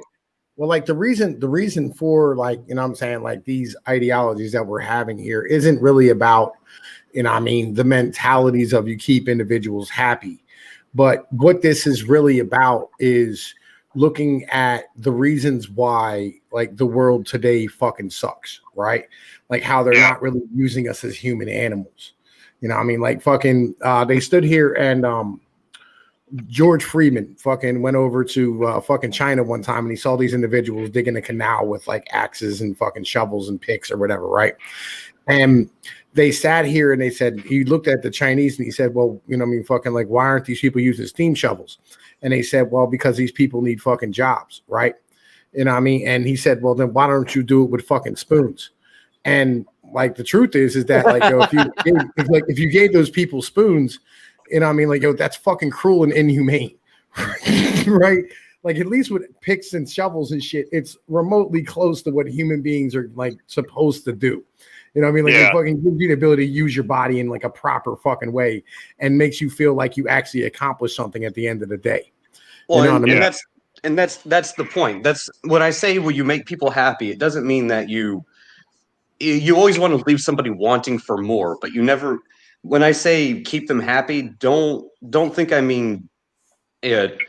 Don't think I mean that they don't have like ambition or they want to feel like satisfied, like they're doing like you want the individual to feel like they've accomplished something, to have some sort of satisfaction in their work, and what they're doing is just not for naught. Because if you go down that road, which is the other side of the coin, keeping people happy and trying to subvert their ambition as much as possible so they don't threaten the established power structure. If you don't hit that threshold where they feel like they're actually accomplishing something, you hit the second problem where they actually become dissatisfied and they become, angsty. They want to go out and they want to riot. They want to overthrow the established power system. And the only way you control a dissatisfied population is through fear and through the use of force. And that's a lot more obvious. That's a lot more obvious, but it's also a lot more. Today. Well, it's a lot more obvious when you do that, and it's actually a lot more detrimental to everyone involved, including the established power structure, because now you're destroying things. You're not actually producing anything, and there is the very real threat that everything you tried to build gets destroyed. None but the draw could be a tiny bit better if I made the handle a little bit longer. Well, that's where we are today, though. In the end of the day, it's like too many motherfuckers are just kind of doing bullshit work, right? And nobody's really satisfied with what the fuck they're doing, and that's why it is that everybody's standing here fucking losing their shit because nobody's happy living underneath the fluorescent lights all day. Sophocles, what do you think, my brother? Yo, Doku, shut the fuck up a second. Sophocles, what do you think, my brother? Well, I just agree. Like, movie fucking chime in, man. Like, yo, why we got movies here? I agree. Like, we look at the whole situation over the last 2 years. Like we had the build up with Black Lives Matters, like all the way back when I was in college. I can't remember the year, 2014 or 2015, but it never really boiled over to anything. And then we're supposed to be more progressive. We're supposed to be making progress with different races and stuff like that. Really, they're living worse than they did like 40 years ago. And we all get locked indoors because they want to push this thing where like, hey, you can't vote the way we told you not to. And all the people that are part of that group riot because they don't like how the country's run. They think the country's run racist. You know what I'm saying? And then we get even further down the road, they start to lift the restrictions, but they're starting to bring them back because they said, hey, you didn't get the shot that we told you to. And now people are starting to protest. They're not rioting yet, but they're protesting, and they're saying, well, you're not going to lock me inside and move these goddamn goalposts again. And I don't know. I'm hopeful that we kind of like smoke problems that are actually there. But the deal is like the people that like are savvy with power, they know when to jump ship, right? It's not like they are going to stick with a sinking ship, like they're going to like look at like, okay, well, the liberals are getting their butt kicked, so we're going to switch over to the conservatives. And I could see like a big mwahaha thing, like with the whole like the Nixon era and all that stuff. I think the dude did a pretty good job, and then like the whole Watergate scandal happened, and Kissinger might have been up to some like shady stuff. He says some shady stuff once in a while, so there's a chance that like once in a while, yeah. So there's a chance that like, we get the left wing in our crosshairs. We say, look, these jerks, they say they're not racist, but they really are. They say that they're not against all this stuff, but they really are. And we start hammering down on them. All the rats jump out of the ship, and then they hop on the right wing, and they kind of bastardize the right wing, Well, like here's my issue. Like when it comes down to this, right? Fucking fucking yes, it does. Ballistic. We started off like that. You know what I'm saying? So this is kind of like the Church of Jesus Christ is not a bitch made nigga mass. You know what I'm saying? On fucking Sunday nights. You know how the fuck we do, right? But like so. Here's my problem with it. Like in the end of the day, if you wanted to end crime and end like this racist thought pattern, like that black people like, oh man, it's so racist. If we wanted to end that tomorrow, we just end child support and all this shit would fucking like die like immediately. Because every single one of those dudes who got shot by the cops had a child support case. The first thing that came out of George Floyd's best friend's mouth when they interviewed him, they said, we moved up here, man. We got jobs. We started paying our support. Right, and then he got laid off after the corona happened. They fucking issued a warrant for his fucking ass, and he was running from the fucking police everywhere. And every time he fucking got attempted to make any goddamn money, that some bitch fucking had his whole check fucking robbed from him. And you wonder why he ended up on fucking drugs and sitting in the middle of the street trying to pass a benefit bill. No, that's a big issue too. Like the whole. We could go into that for a minute, but the way the whole like marital system works and like the economics for it and all that stuff, like you're supposed to end up getting divorced at some point, and then when you get divorced, you got to pay child support. It shouldn't have to come to child support. It shouldn't be like that. The government says, "Hey, you need to pay for this child."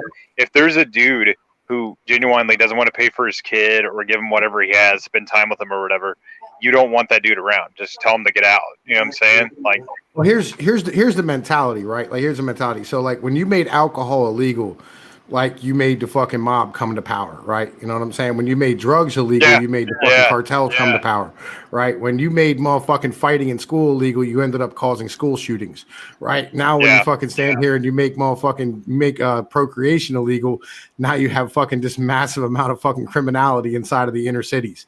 That's like, it's a basic thing.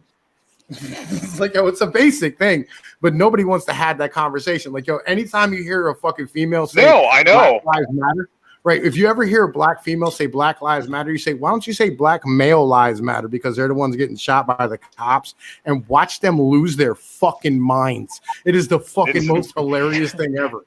It does sound like a trick. I actually might try that one day on Twitter if I ever want to get myself banned. Why not? Yeah, go for it. Hilarious.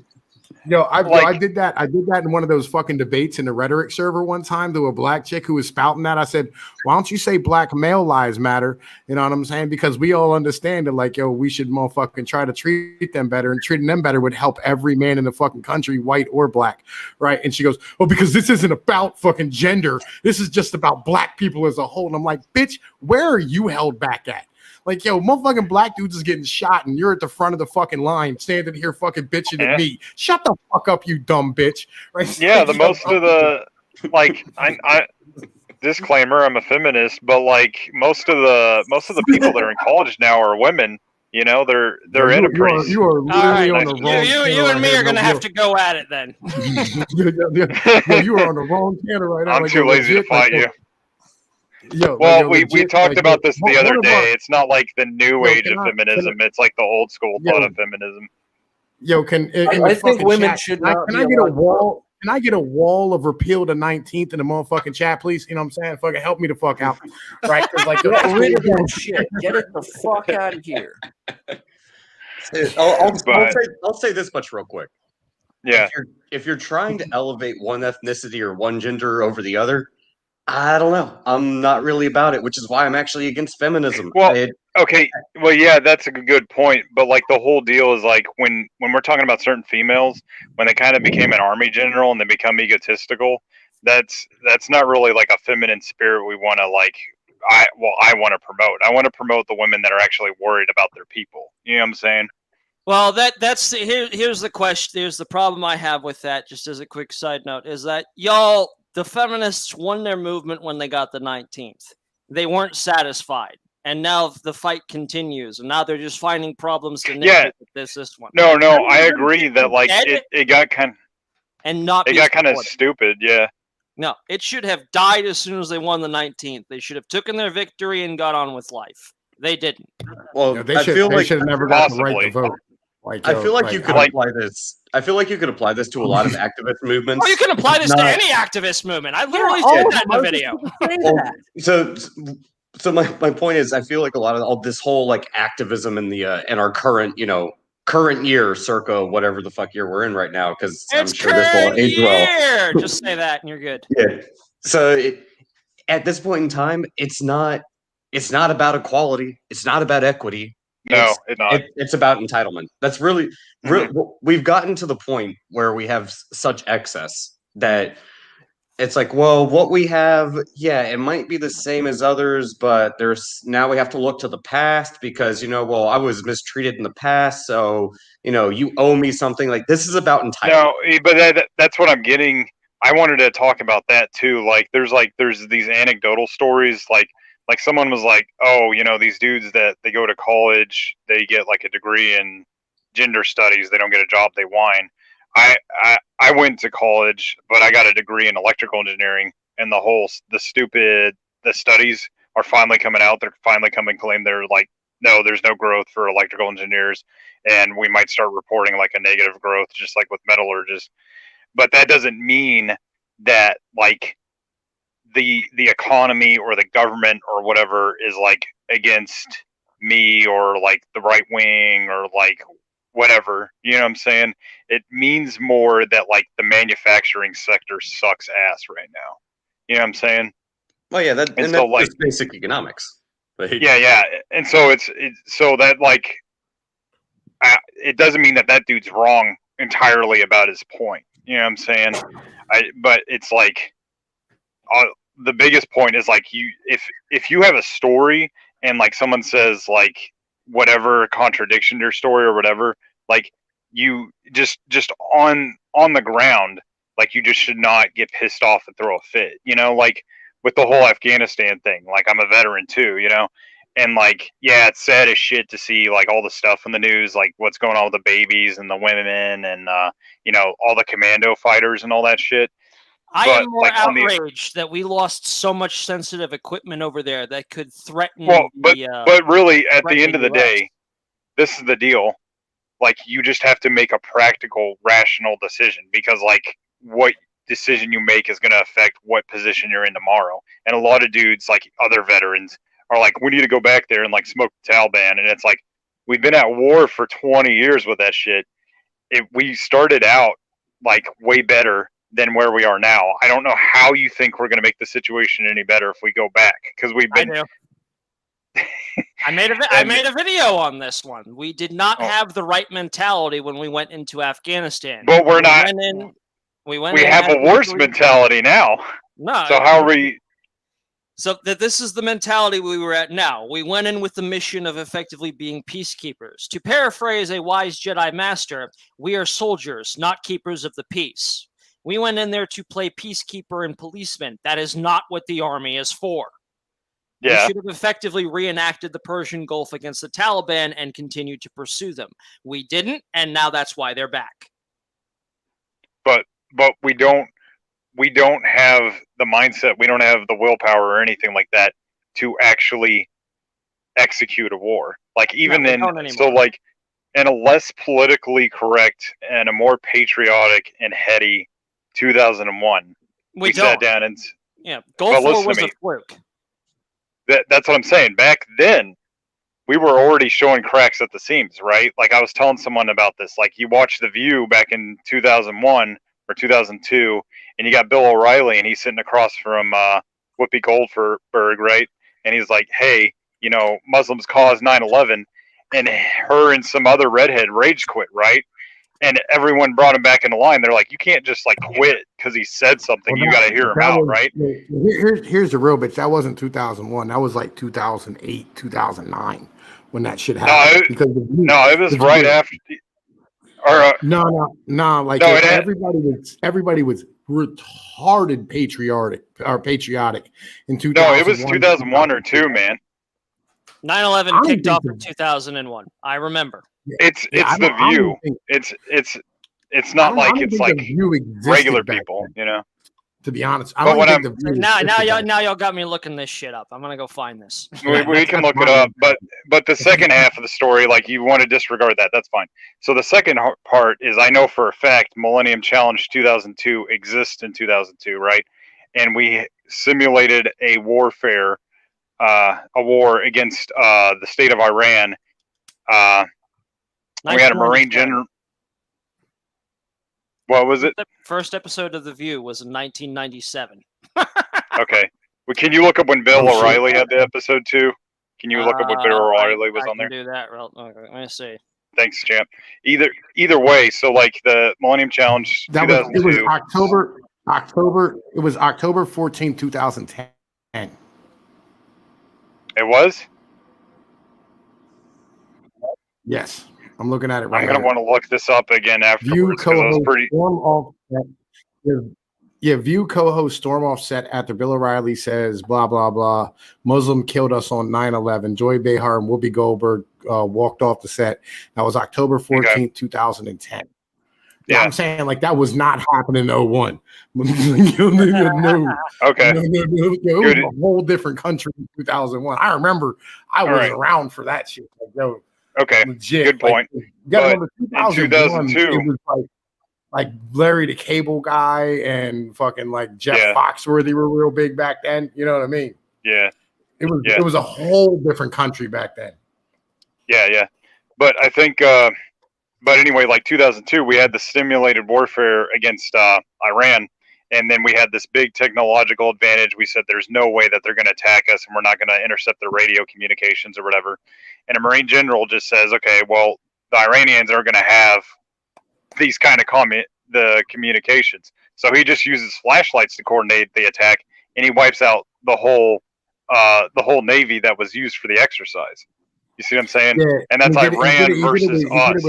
He did it with like motorcycles and fucking like really basic ass technology and shit. Yeah. I read that report too, like fucking because like the U.S. was so used to being like relying on their technology and they couldn't fucking do it when they were fighting against people. Were like basically using smoke signals and shit and fucking flashlights, you know what I mean, to coordinate their fucking attacks. But I'll be honest with you, man, and I just like. Here's my problem today. My knowledge today of how the hell the military operates. So, did you hear about like what they said recently about like fucking a simulated fucking attack on Taiwan? Did you hear about I haven't heard it. All right. So recently, the Navy came out and said that like they simulated an attack on Taiwan, and the U.S. was not able to defend it. Right? Yeah. I'm not surprised. Okay. Yeah. Well, here's the thing. Here's the problem with that as a whole, right? The issue is that the United States would never motherfucking defend itself the way that like the Navy says it was gonna, right? Like the stimulated attack was bullshit. Basically, what we would do is hang back and just cut off all of China's fucking supplies. Right, food and oil and everything of this nature, and they would starve to death in like fucking 3 weeks.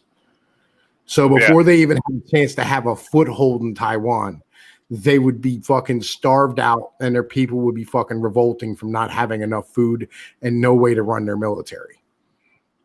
You know, that brings up something I've brought up on NBC's show before. Like wait. The reason why the Navy said what it did is because of the fact that they wanted an increase in their defense budget. Oh yeah, of course. It's always about you're money. Saying that they're simulating losses to lose money, right?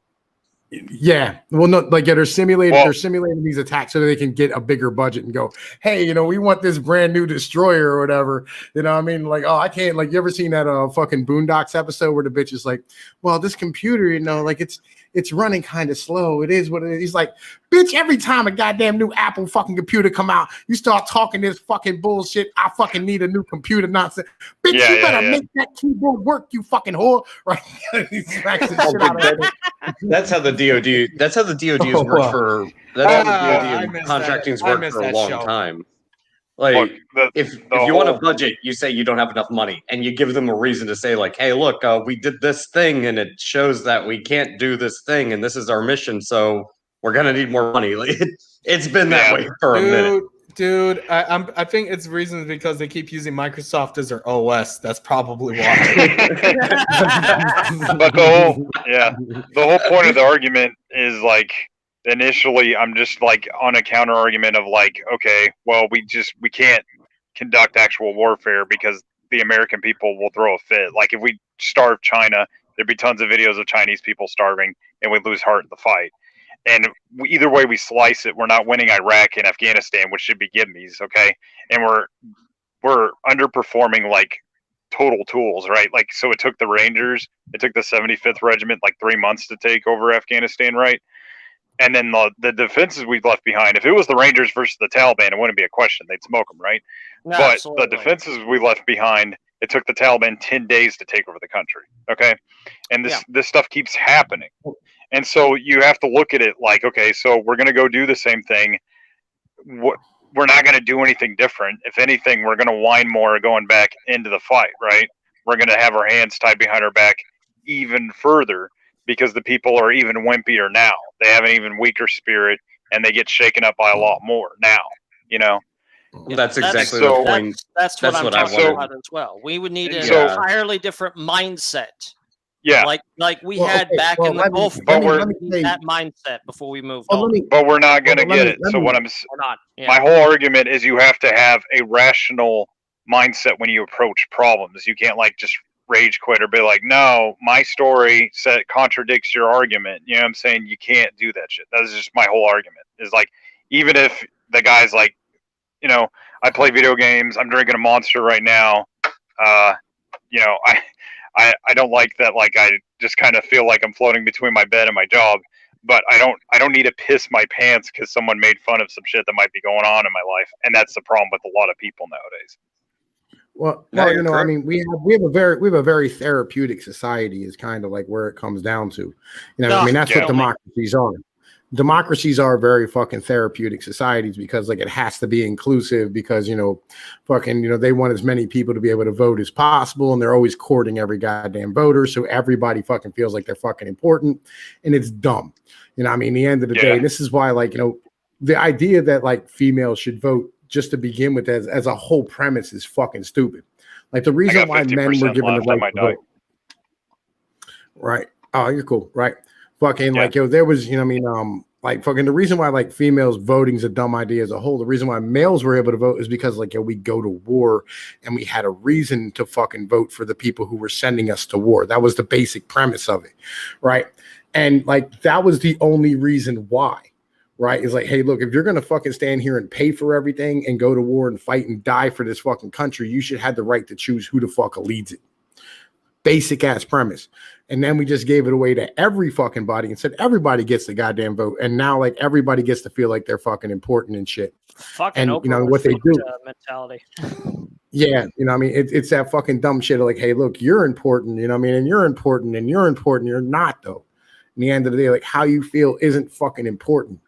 What's important is the job getting accomplished the way it needs to be fucking accomplished. And nobody wants to have that conversation. Nobody wants to say, hey, look, if we want to win this, we have to fight like we have to go fucking full Bella Romanus. We have to fight like we are at war with these people, and they're gonna fight like they're at war with us. That's the point I made in my video. The Taliban fought like they were at war. They won. We didn't fight like people, we were at war. We lost. Like people, like I had a dude in my comment section, Jim McIntosh today. He sat there and he said, like, oh man, like you feel like you're supporting the goddamn Taliban and shit. I was like, you gotta understand, dude. Legitimately, I fucking hate the State Department who uses our fucking soldiers and our military as their own little personal errand boys. And, you know, I mean, they really fucking hate them because when they go home, they don't fucking give them goddamn support for their fucking issues. They fucking stand there. There's thousands of them, like thousands of veterans fucking all over this country on the fucking street every fucking night, strung out on fucking drugs up. And they don't give a fuck. They don't give a fuck about their job that they have to come home to. They'll literally send them to go die in a fucking war to support the fucking job or to support the people who are taking their fucking jobs from them. You know what I'm saying? Like, it's fucking garbage. They don't care about us. You know what I'm saying? So when I hear the Taliban done fucking stood there and whooped that ass and sent them motherfuckers back home with their tails between their legs, I'm like, yo, fuck yeah. Good for them. Just say you don't support the Taliban, but they're doing some damage in a way you like. Just say that. Why? You know what I'm saying? Why? Why can't I say I support fellow mountain folks? And like, we were never at war with the Taliban. We were at war with Al Qaeda. Part of that is that Al Qaeda, the Taliban was never an issue, right? It was the Al Qaeda who was hiding among them. The Taliban have been there since fucking before goddamn 9/11 happened, right? Taliban have been there ever since the fucking Russians left. They elected the fucking Taliban. Like, yo, the Pashtun fucking majority in fucking Afghanistan elected the Taliban to fucking run the country. Like, yo, like, you know what I mean? It's all part of the Arab Spring bullshit. The State Department was like, yo, these people need to have democracy. You know what I mean? And then, like, yo, what they do, they gave them democracy. The motherfuckers elected the goddamn Taliban, right? And the Taliban have been fucking running things anyway. And America's standing here going like, yo, we're going to train your fucking troops.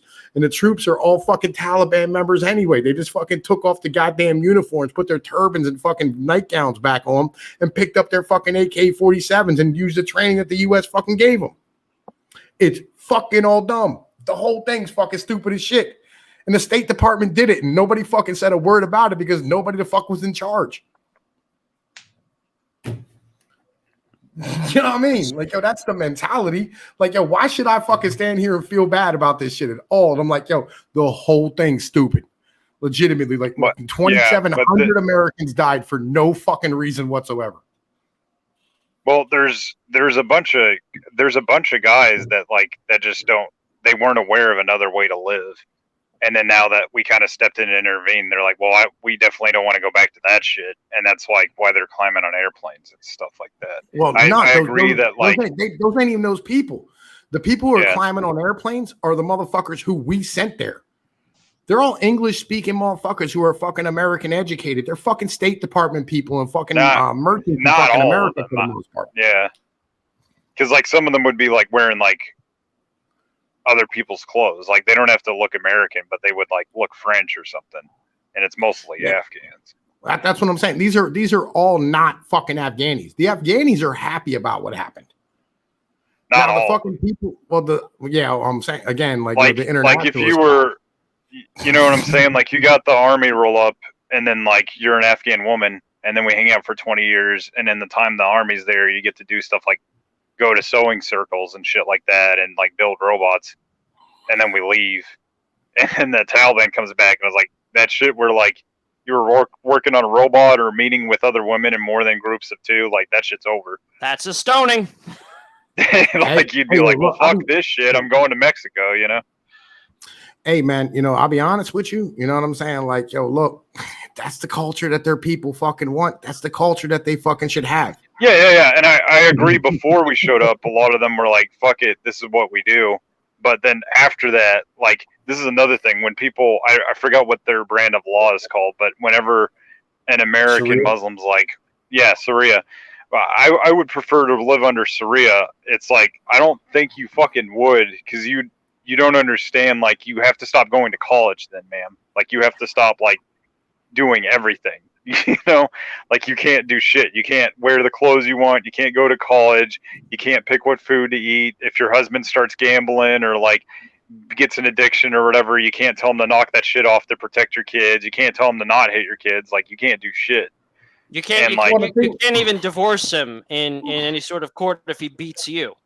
Yeah, and here's the thing. This is the reason why, like, in most Muslim countries, gambling and alcoholism and fucking drugs are illegal, right? Yeah. Is to control that type of factor. Like the dudes are just or dudes are standing here to control just as much. And as we have our own criticisms, but I'm saying that a lot of like, at least some of the Afghan people have to be like, fuck what was going on before this. Like, even if for no other reason they were born into the 20 years that like the American occupation was going on, they have to at least be like, well, I prefer that shit to this shit. Yeah. Like I did part of that on my video too, because I literally talked to a fucking Taliban motherfucker like fucking a couple I weeks saw ago. it. Well, I didn't see the video, but I saw that you had it. Yeah. Well, Peter, let me. I want to just touch on something real quick because Go ahead. This brings up what I wanted to say earlier. The big problem with the United States, especially in regards to how our military and foreign policy has been, especially when we're in conflicts, is we handicap ourselves. So just using I agree. Yeah, just using Afghanistan as the example. If our goal was to go in and destroy our enemies, you go in, you wipe them out. No questions, no ifs, ands, or buts. You go in, wipe them out, and you fucking leave. That's it. Go for it. Yeah, and I know, it's going to create a power vacuum. Yeah, it's going to create a power vacuum. Not our problem. But it leaves a lesson. It leaves hey, don't get those assholes that flew that plane over here back in charge, you know? Yeah, because we'll come back and we'll do the same fucking thing. Well, that's the thing. You have to remember, like, here's the other part of this, right? That like aggravates the shit out of me. Those were Saudis, right? And the ISIS motherfuckers are Saudis, and the ISIS-K motherfuckers are Saudis, right? Like, the Saudis are the goddamn problem for the fucking terrorism. It's not Afghanis, it's not Iraqis, it's not Iran, it's not Iranians, it's not fucking Syrians, it's not Libyans, it's not fucking Qatarites, it's not fucking people from Bahrain, right? Yeah. The fucking Saudis are the goddamn problem, and we don't have that conversation at all. In any way, like Americans are fucking completely in the goddamn dark about the fact that like the Saudis, rather than train their people to actually be in the fucking military, their young men, they fucking radicalize them and send them off like as fucking, like splinter groups all over the Middle East to fucking disrupt everybody else's shit. Yeah. That's what they do, quite literally. Yeah. It's a state policy. Well, that's kind of a part two of what I wanted to say. If you're not going in there for the sake of waging a war against an enemy that is an immediate threat to you, then we're going there for a different fucking reason. If you don't plan on occupying the fucking territory, a stupid reason, if you don't plan on going there, like if you're gonna stay there for 20 fucking years, the Taliban shouldn't even exist at this point in time. You should have gone in. No, I know. Yeah, you should have gone in. Zero shit said. Organization. Well, but this is my. Hold on. No. I know what the Taliban is, dude. This is my point. What is it? Pinoy, let me fucking finish, bro. Just give me a fucking moment. Like they're not what you think they are. No, Pinoy. I know what the fucking Taliban were, dude. Let me finish my damn point, homie. Just give me a fucking moment. Damn. If we were going there to try to fucking create this Western civilization in the fucking Middle East that, to be honest, that doesn't fucking want it. But if you're going to do that, every motherfucker that doesn't want it would be erased, gone. There would be no Taliban. There'd be no Al Qaeda. And to be honest, what up? Yeah, we would just go in there, wipe out anyone who doesn't want to be Westernized, and then be like, yeah, okay, cool. This is now a Westernized country, and we would do it through indiscriminatory use of force. Period. Into fucking story. The reason we won't fucking do it is because we have our fucking hands tied behind our back, and it's not because what you're doing is inhumane. Because it would fucking piss off Qatar, and piss off Saudi Arabia, and piss off every fucking OPEC nation. It would also piss off Iran, and probably start a fucking global war. Which means we shouldn't have been there for 20 fucking years in the first place. What we should have done is gone in. No, not for 20 years. Yeah, we should have gone in. I don't think you know what the Taliban are. Like I really don't. Like this is the problem. Like I don't think anybody even really knows what the Taliban are as a whole. Like, dude, do you know what Taliban means in fucking Pashtun? Okay, Tom. I think we all watched the video. The point we're all trying to make is that if we were there just to smash Al Qaeda and get out, that's the mindset we should have been in. That wasn't the mindset we went in with. What I'm trying to say. What I'm trying to say is like I don't care about. We kind of went down a rabbit hole for a counter argument anyway. The point of like, the Taliban. Hold up. Let me say this a little bit. If you smash the Taliban, you're literally smashing an entire generation of fucking Afghanis, right? Because like, what the Taliban were, it translates to students. What they were they were the kids and motherfucking young people of the goddamn country who got sent away during the Russian Mujahideen wars during the fucking 70s and 80s. Right. And then they came back and they were all fucking students from fucking Iran and Pakistan. Right. And they were trained in motherfucking like the ISIS or the fucking Islamic fucking law and shit in schools. That's literally what it meant. Right. And so, like, if you wipe out the goddamn Taliban, you're wiping out an entire generation of their people. They're all Taliban. That's why I'm saying not wipe out the Taliban. I'm saying now here's the other question I want to ask you, Tom. You said that Al-Qaeda was being sheltered by the Taliban, correct? Yes. Okay. If we hit Al-Qaeda, they hide among the Taliban, and we say, okay, well, I guess Al-Qaeda is being sheltered by the Taliban. I guess we should just pack up our shit and go home. What kind of message does that send? Well, like, I really don't motherfucking think that we should have went over there and fucked up the goddamn fucking Al Qaeda, or, worked with God damn, I forget the name of the other people who were the fuck over there off the top of my head. It's in the tip of my tongue. There's another group of people, the individuals who actually fucking grew the fucking poppies in the fields, wanted us to fucking supply them with fucking weapons to go fucking blow up blow up Al Qaeda. They said, we will handle this, give us the fucking weapons, and we will get it done, right? And we didn't do it, right? Because it was political. The Mujahideen. I think that's what not the Mujahideen. They were part of the Mujahideen. It's the other large minority over there in fucking Afghanistan. I'm at 5%. I gotta go soon. All right. Yeah. So what happened then, Tom, is that we said we were going to handle our business ourselves, and then when the Taliban, basically sheltered Al-Qaeda. The Tajiks.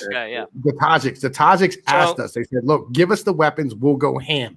And we didn't do it. And Al-Qaeda slipped out of Afghanistan, went into Pakistan. And by the time we got in there, we fucking missed them completely. And we were already occupying Afghanistan. The State Department took over, the Pentagon took over, and 78 different fucking people stood there and had 78 different plans, and none of them were talking to each other or coordinating. And they all just flew LGBT fucking flags all over the goddamn place fucking tried to do dumb shit. That's what happened. So when somebody shelters your enemy and you don't hit them for sheltering your enemy, what message are you sending when that's the case? It was an ethnic majority in motherfucking in the Kabul region. You can't just blow up, and it would have been a fucking genocide. You would have had to perform genocide.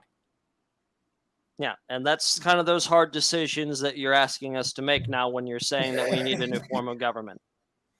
You know what I mean? You would have had to perform fucking genocide. That's the fucking point. No, are we okay with genocide at this point? Tom, the other option would be this. You use an excessive show of force and you scare all the motherfuckers who don't want to get blown up into ousting the people that we actually fucking want. We take them, whack them. Yeah, take them, whack them out because they don't want to be on the receiving end of God knows how many Moabs we can produce in 6 months. And then we leave and boom, y'all can go back to fucking governing your shit. We're done. Yeah, we just want to take these assholes out. Yeah. Like if the Taliban was a nationality, that would be an issue. But the thing we're talking about is like extremists that just believe in like this whole internet, like this global Muslim kind of government thing. If you allow somebody to shelter your enemy and you don't make it the point that they either give it up or they're going to share the same fate, they're going to continue to hide them. And then when you leave, 60% of their population. Yeah. You got it. It's like that's a genocide. It's not about the money. It's about sending a message. Joker. Damn, you guys are hardcore. Damn, dude. Yeah, I'm not with that. I'm just not. All right, legitimately, I don't have a problem. That's a logistical. That's going to be a logistical nightmare on its own. Legit. Like, we lose all credibility in the world if we commit fucking genocides because like we're upset about 3,000 people dying in New York. Yes, but if we don't punish them, what message does that send to our enemies? That they can just pop us in the face and get away with it? I agree with you. I feel where you are, right? But again, are we willing to commit genocide? Or just basically put enough political pressure to you're legit. That's the mentality. Are you willing to commit genocide? You're looking at me. You want an answer, Tom? I'm not willing to commit genocide. Me neither, man. I'd much rather use geographical and use geopolitical pressure on them to force the fuckers out of hiding so we could take care of them. I think here's my mentality. Like, you weld the border shut. Yeah, weld it shut. You weld the border shut, and you don't let another motherfucker who speaks any Middle Eastern language into the goddamn country. Weld it shut like Hillary Clinton's pussy. Here's what you should have did. Right, legitimately is, you know what I'm saying, like fucking going and scooped up every Saudi fucking leader, and you know what I mean, like fucking started fucking clipping one of them in the head every fucking 20 minutes until somebody gave that dude up. Yeah, that's what I'm getting at here as far as sending a message. You want to put pressure on him to give it up and then go away. That's fine as well. I mean, you don't have to sit there and genocide a motherfucker if you want him to give somebody up. But if you don't pursue them, if you don't make it clear that they are going to suffer the same fate as the individuals you're after, they're going to hide them, and then they're going to get away with it. The victory for the Taliban was actually also a victory for Al Qaeda. They got away with it. Well, no, Al Qaeda got eliminated and got away with Al Qaeda don't exist. Most of the members of Al Qaeda went to join Daesh. Most of Al Qaeda is dead. We killed all them. They're dead. They're gone. Feel like, you know what I'm saying? Like we did what we came to do. But anyway, right. Let's finish up this shit. All right. Ad hoc. I'm ready. Let's do this. So, the social pod village. For many gamers, this SEAL solo pod life would actually be an ideal experience. I mean, it's certainly appealing to me. This just shows us how sick... Oh, come on. This just shows us how sick these gamers are. While it is 100% okay to be a sick gamer, normal human beings are a social species, and housing them anonymically is inhuman. Okay, I feel personally attacked, but he does have a point. So, I mean, he does. I mean, he's kind of right. He's got a point. We are meant to be a social species, the natural human unit of social organization in a tribe or village with tens of hundreds of fellow unwinged bipeds. You know all these people as human beings, names, faces, personalities. The pod village houses a whole human community in one space. The users in this community interact physically with each other, but virtually with the rest of the world. The DM can move users between communities, but users do not regularly circulate. I don't quite know, Guy. People can't switch between servers as well as they used to unless they create a whole new character. A sealed village cannot be mobile, but it can occupy one or more floors of a high-rise hive. Still, the only non-emergency access to the pod is a secure elevator that opens into a secured space. The village pod remains literally a prison. When the DM staff enters the village, they enter like prison guards, with any force of the level they need. The fucking other moderators and game masters now. But everyone enters this prison only of their own free will. Now we have to persuade normal people, not just degenerate gamers, to move into a literal jail, which they can still leave any time. However strong a product engineering can deliver, this will call for some serious marketing chops. The pitch is simple and not new. A new life awaits you on the off-site world colonies. Are you living a shitty life in a shitty place? Why not join the crew of a galactic starship? Now you're talking my language. We will match you into a crew. Or you can bring your own real-world village. You will enter the ship, blast off, and roam the galaxy. Have new and exciting and different experience on every system you visit. You are James T. Kirk, or at least Lieutenant Chekhov. Or even just some kind of cool-ass Viking rapper space pirate. Whatever you want, there's a game for that. Of course, when you carry out your space pirate raids, you do not do so physically in your own body. Land on these alien planets. Their atmospheres are unbreathable, etc. You send a drone, which you inhabit through a control pod. If the drone is destroyed in combat, you are obviously unharmed.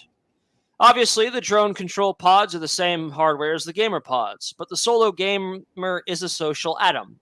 The solo gamer can switch from game to game as he gets bored, as every gamer does. This is not the case in the village pod. The sealed village is one single starship, or whatever the game's metaphor may be. The whole village inhabits a single virtual story.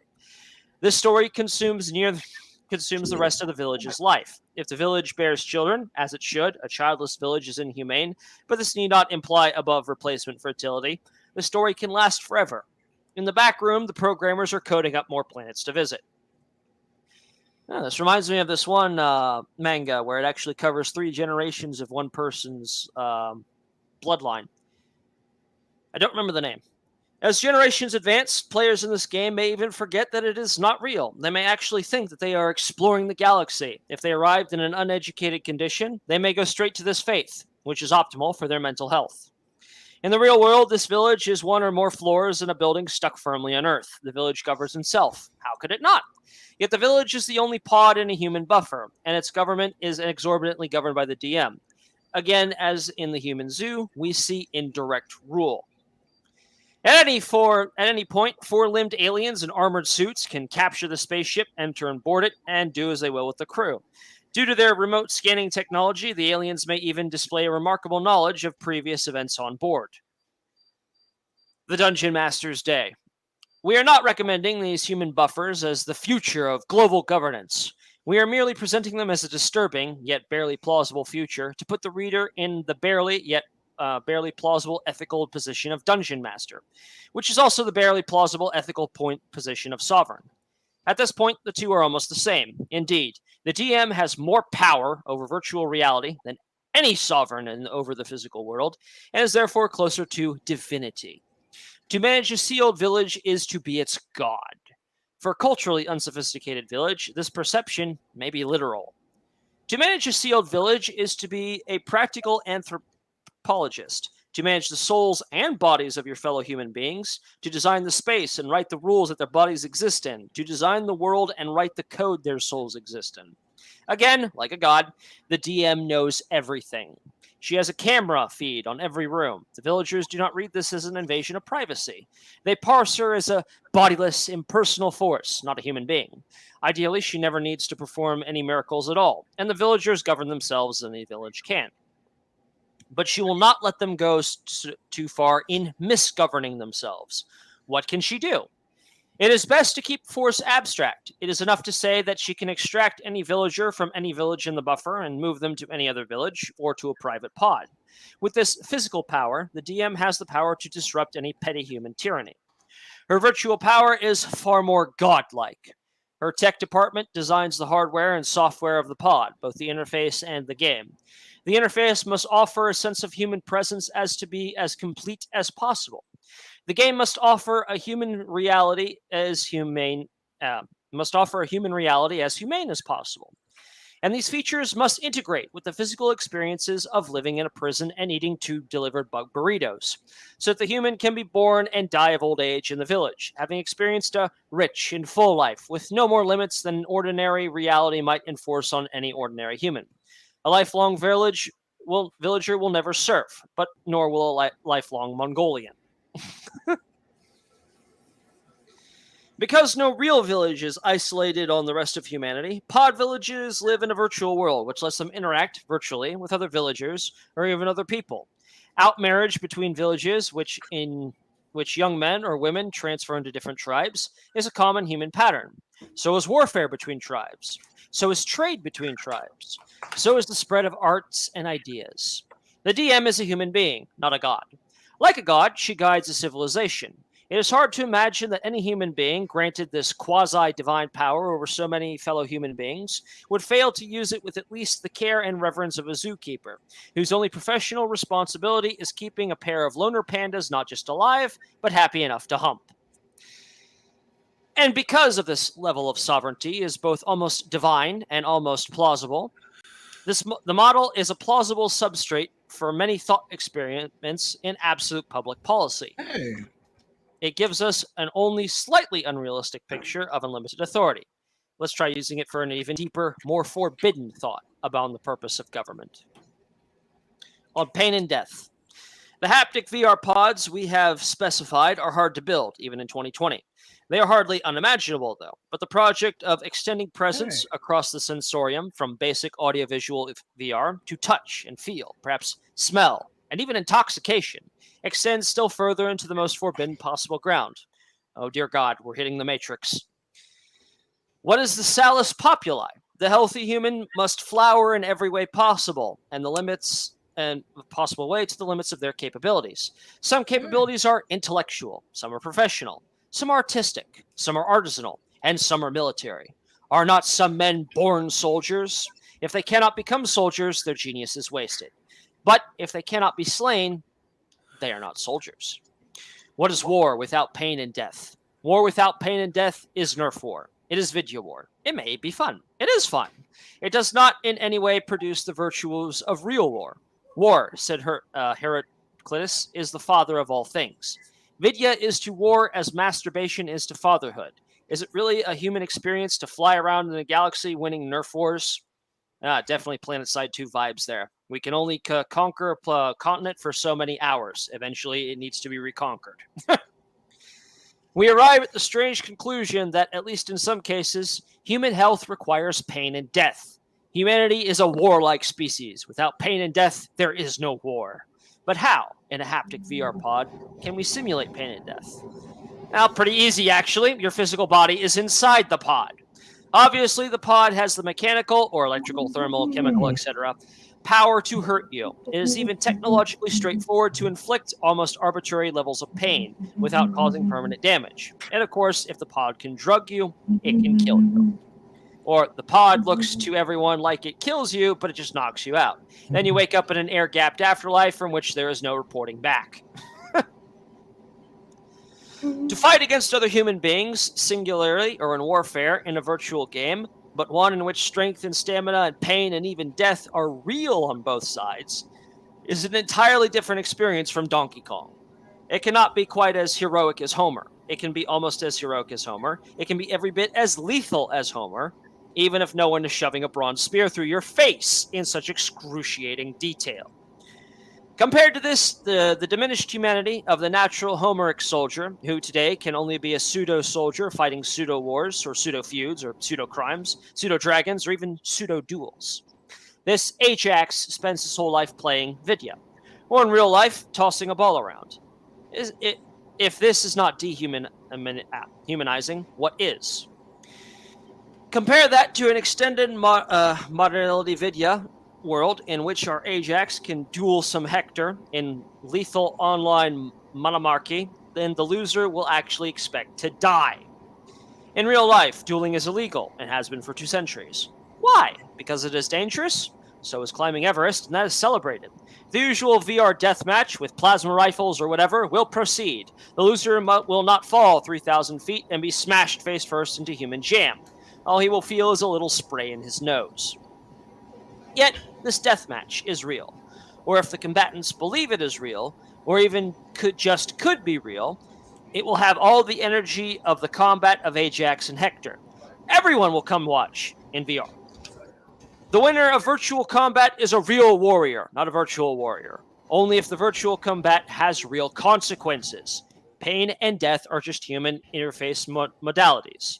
A human sensorium without them is crippled and diminished sensatorium. And once there are one-on-one duels, why not full wars? Is not war itself essentially human? Are humans not humans deprived of war, thus dehumanized? War, said Heraclitus. All right. The principles of essential difficulty. This is as far as we need to go into science fiction. Again, this bug-eating, sealed pod, virtual prison, death machine future is a thought experiment, not a proposal. I think humanity can do much better. Humanity could also do worse. and virtually modeling the ingredients of the Salus Populi in this grim insectivorous hive dystopia. The defeated duelist remains, the usable organs aside, may be fed to the black soldier fly larva. Inevitably imperfect though the resulting meal may be, can still help teach us what it means to be an actual chef. This thought experiment, which is not a proposal, has taught us at least one big thing: that the distance between Salus Populi and Luxus Populi goes farther than anyone in 2020 can imagine. While not everything we have learned from utilitarianism is worthless or worse, it might be as well be.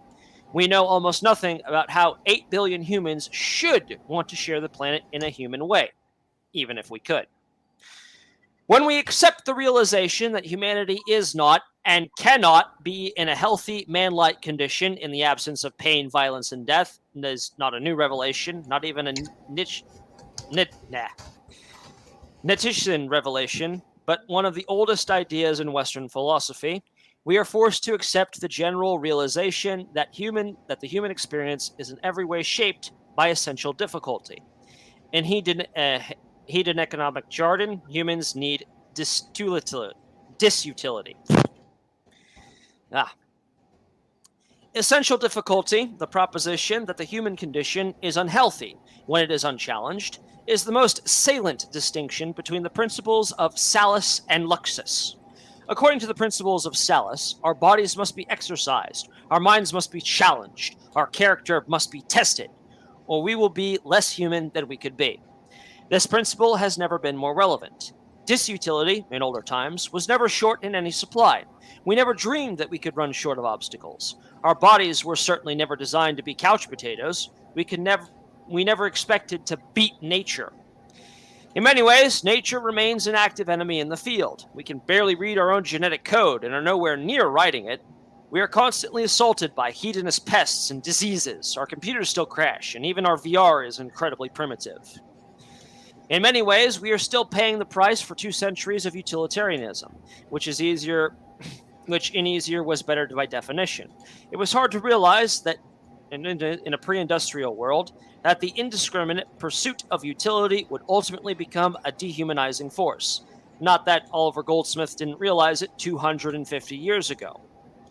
The deserted village. Ill fares the land, to hastening ills a prey, where wealth accumulates and men decay. Princes and lords may flourish or may fade. A breath can make them, as a breath has made. But bold peasantry, their country's pride, when once destroyed, can never be supplied. The endpoint of easier is better is Goldsmith's deserted village. The village is deserted because Britain's rising pre-industrial economy has shown that its functions are no longer needed. The factory is on its way for the last of the Black Village blacksmiths. Today, the container ship has long since come for the last of the sailors.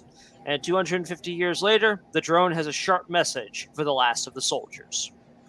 Is this progress? Soldiers are no longer pierced by steel. Sailors are no longer drowned rounding the horn. If you cannot be pierced or drowned, you are no soldier or sailor. The essential difficulty is gone. So is one more way of being a human being. Making sailing easier has left us with no sailors at all, just crewmen. Soon, robots will even drive the container ships, which is cool. Lots of things are cool. Fire is cool. But if this is physical progress, it is human destruction. And for what? More of that sweet, sweet Luxus Populi? Another $1.50 off a pink polyester bear from the Pearl River? Essential difficulty, which includes everything difficult or unpleasant, all the way up to pain, danger, and death, shapes the whole human story and is an essential part of a rich human experience. Everyone on Earth deserves a rich human experience, which is much more important than luxury or even convenience. And as much as individuals depend on essential difficulty, society depends on it much, much more. Here's a challenge that none of us knew government had. We are starting to see how different a principle of Salus Populi is. Toy control. Having skipped trucks 3, 4, and 5, or at least left them as exercises for the reader, hint, try to identify them as gods, let us retreat from these strange, disturbing, futuristic fantasies to a simple, almost realistic example of absolute public policy. This policy is very simple: toy control. The rule is, All new children's toys sold in any country must be handmade from natural materials by the subjects of that country. The purpose of this policy is a moderate step forward towards shaping labor demand to fit labor supply, a task which political economists before Smith and Ricardo considered a major responsibility of government. Lord Burleigh, Elizabeth's Grand Vizier, thought nothing of strengthening the English navy by requiring the Englishmen to eat fish one extra day a week, which is why Hamlet calls Polonius Burleigh a fishmonger. Abstractly, the point of toy control is artificial difficulty. If difficulty is essential to the human experience and we can no longer rely on nature to provide this essential difficulty, replacing it is a natural task of government.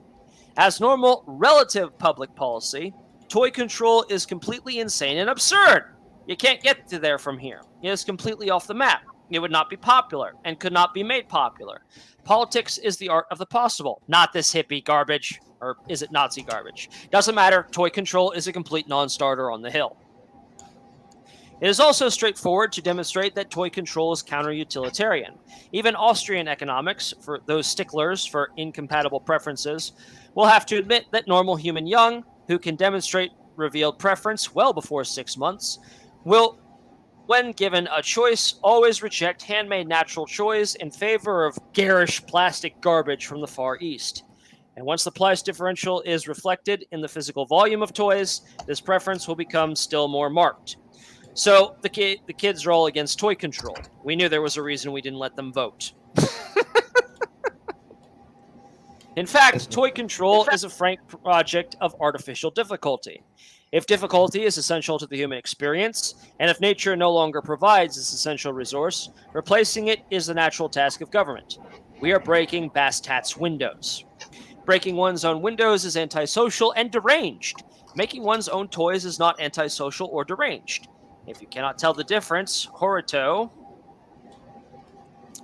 The cons of toy control. But someone wanted to chime in on something here, or do I keep going? Yeah, I said Horatio. Horatio. Yeah. If you cannot tell the difference, Horatio. All right. The cons of toy control. Let us examine the direct impact of a toy control policy, adopted in isolation. Of course, it could not be adopted in isolation, only as part of a regime change. Like any breaking windows policy, it has both winners and losers. The loser in toy control, by all modern hedonomic theories, are our children. Their hedonic desire for garish plastic garbage from China goes unsatisfied. Furthermore, if we assume that toy budgets, American only spends only $20 billion a year on toys, which seems very low, are held constant, our children will receive far fewer toys. This is very sad. Dickinson, even. What would our kids do without overstimulating their dopamine circuits with novelty, dooming them to teenage Adderall abuse, and then later a real grown-up addiction, recovery, and narcissistic, insufferable self-help? Yet no utilitarian economist, Austrian or Keyston, will dare aver to the utilitarian function of children is prevalent just because they are children. Does real utility begin at 18? What is the paraxiological deviation of this number? 18. There are many things under the heavens and earth, Horatio. Toy control is an excellent example of the salus populi, because satisfying the desires of children is so different from nourishing their health as human beings. And every parent knows the difference, even if we do sometimes surrender to it. Children do need toys. Children do have genuine interests. If toy control is imposed abruptly, these interests will be especially challenged. The short-term impact of toy control on toy consumers, while the market for natural toys winds up, will be an epic toy shortage. As natural toys first become available, they will be able to command high prices, so only rich kids will get any new toys. And this doesn't seem quite right. There are two solutions to this problem. One solution is to do nothing and let a used toy market develop. Old garish plastic garbage from pre-control era will be lovingly tended and traded like 50s Fords in Havana. Rich kids will have beautiful, new handmade trinkets. Woodworkers will be rolling in heavy cash like coke barons or machine learning engineers. Plastic junk wears out. Woodworking is not that hard to learn. Over time, labor markets will come into balance. The other solution is a temporary ration card system for new toys. so that until labor markets come into balance, natural toys are distributed evenly across all American children. This will dampen capitalist incentives a little, but probably not too much. UBI for toys also gives the regime a labor demand knob that can be turned up, employing more people, giving kids more toys. This regime can even buy up and destroy old plastic toys as if they were weapons. And in a way, they almost are. Each one stands between an artisan and a child, creating nothing but perishable fun. The pros of toy control. We have identified the victim of toy control, the fickle and greedy American child. What does America get in exchange for this sacrifice of unspoiling our children? Assuming that toy budgets stay consistent, they would see more likely to increase. Our new natural toy industry can support 200,000 American toy makers at 100,000 a year. Given a reasonable, stable supply of children and a reasonably stable government that is unlikely to return to plastic garbage toy policies, that's 200,000 human careers. But not all jobs are created equal, regardless of even of salary. It is more important to consider the quality of the work that an artificial difficulty measure creates. Toy making is, at its best, is neither manual labor nor creative labor. It is a skilled artisanal labor. It has both a menial and creative quality. Work of this kind is well suited to a very wide band of natural human talents and inclinations. Craftsmanship is the bread and butter of artificial difficulty. Mandating pre-industrial production of essential goods can employ almost arbitrary number of human beings in fulfilling ways. Fighting dragons is not, but there are no dragons. While the salus populi certainly involves keeping everyone at work, the best work is far more than busy work. Dickens did not exaggerate the human tragedy of the early industrial age, which transformed an economy based on artisanal labor to one based on industrial labor, in which humans were essentially used as industrial robots. Using humans as robots was only a step forward to fully eradicating the human element from the production of consumer goods, itself a terrible step toward dehumanization. Economics have an apocryphal antidote in which some libertarian professor, usually Milton Friedman, visits a backward country, usually China, and sees laborers moving earth with pick and shovel. Why not use a bulldozer, the economist wonders. These people need to work, his host tells him. In that case, he asks, why not give them spoons? The difference is that digging ditches with a shovel is normal human labor. Indeed, it is exactly the right kind of employment for a non-trivial set of normal human beings. But digging ditches with a spoon is inherently and intentionally degrading to anyone. The same can be said of breaking windows and then fixing them again. Employment without meaning really is just punishment. Labor demand fits labor supplies when the quality of work fits the aptitude of the workers. Ideally, every worker is challenged to exercise their full talents and abilities, and no more. Since human beings are not robots, their skills are not literally software and can be difficult or impossible to upgrade. And the proper organization of artisanal labor needs little or no inventing. The answer to the question is well known, the European guild system. There are many systems of medieval and social and political technology which cannot intellectually apply to or even define in the 21st century. But the guild system, with its career ladder of apprentices, journeyman, and master, is essentially perfect. The guild system is not perfect at maximizing the satisfaction of human desire. It is not perfect at maximizing the product of whatever junk the public can be swindled into buying. It is perfect at maximizing the quality of the products. It is also perfect at maximizing the human experience of the producers. Reducing the power of the economy to satisfy human desires, especially unhealthy or unproductive desires, to increase demand for labor that is healthy work for healthy people, who at present have no such use, is an obviously attractive policy to any regime operating on the principle of salus populi. Selectively reinstating pre-industrial methods and structures of production, which means burning what the hedonists call productivity like it was hay, should be obvious in a world where technology has given us productivity to burn. This absolute policy is unachievable under our present regime is not the policy's fault, nor is it caused by a shortage of productivity. Carlyle and Ruskin had similar thoughts, but they were far too early in the technical revolution. By either the democratic rule of vox populi or the utilitarian rule of luxus populi, toy control is a non-starter. By the rule of salus populi, it's a no-brainer. So this tiny, half-absurd case study in absolute public policy may help you decide which of the 3 great principles of government pleases your eye. Conclusion. This concludes the first section of Grey Mirror. We even had a little taste of our elusive quarry, absolute public policy, for the first time. In democratic terms, we can actually say what we are for. This ruthless and radical measure is more wooden toys. Yes, it did take 50,000 words to get to that. And apparently, when you first take up fencing, you spend months just working on footwork. Only once you have learned how to walk do they hand you a sword. Not a sharp sword, of course. But in history, politics, and even philosophy, there are no dull swords. Not that we would even know how to crawl, yet. But we're learning. Can't you feel yourself learning? Yeah, man. You know what I'm saying? Like, yo, thank God we finally finished fucking chapter 4. Like, shit. Took us like, what, fucking 3 fucking hours to get to this goddamn point and shit? Like, man, listen. Almost. We're coming up on that mark.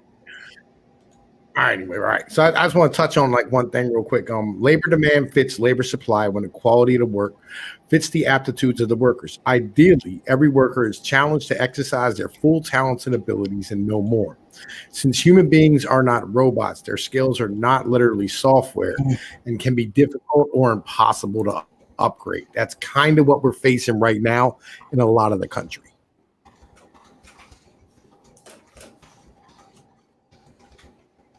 Nobody wants to address that. Or did I break up when I said that shit? No. Sorry, I was distracted with the comments. Where were we exactly? No, I got nothing. Samuel.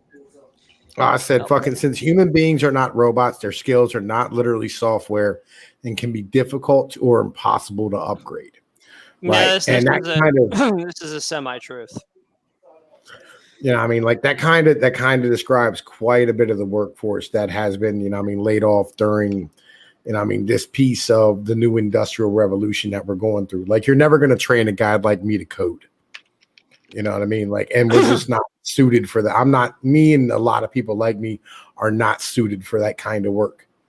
And when you eliminate our jobs, like, we kind of go, fuck, we don't really fit in society as a whole anymore. And it kind of just, you know what I mean? Fucking destroys the basic premise of us being fucking human and useful in society. We go from being super useful to being nothing. And that's hard for a lot of human beings. And that's why I think we're having a lot of these conversations. You know what I'm saying? Yeah, I get that. I mean, how long did you spend, building the skill sets for that specific trade?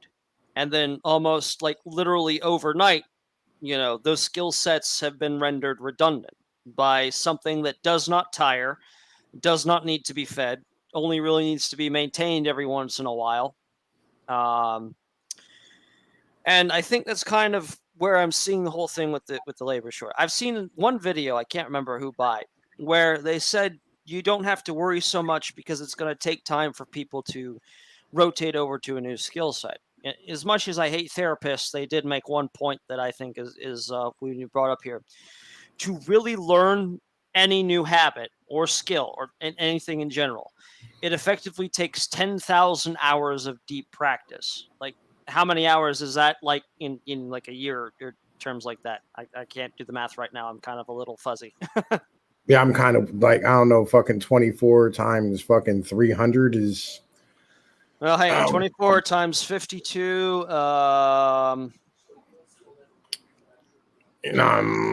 That's like 6,000. So it's more than a year. Now let me get a calculator here. Let's see. Let's do this. I'm pretty sure that's more than a year. 24 times 7, so we know how many is in a week. 168 hours in a week times 52.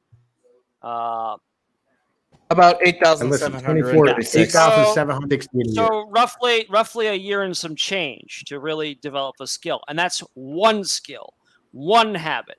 When you're working or an actual job with a skill set, it's like, how many skills do you really need for that skill set? Like 1, 2, 5, a dozen.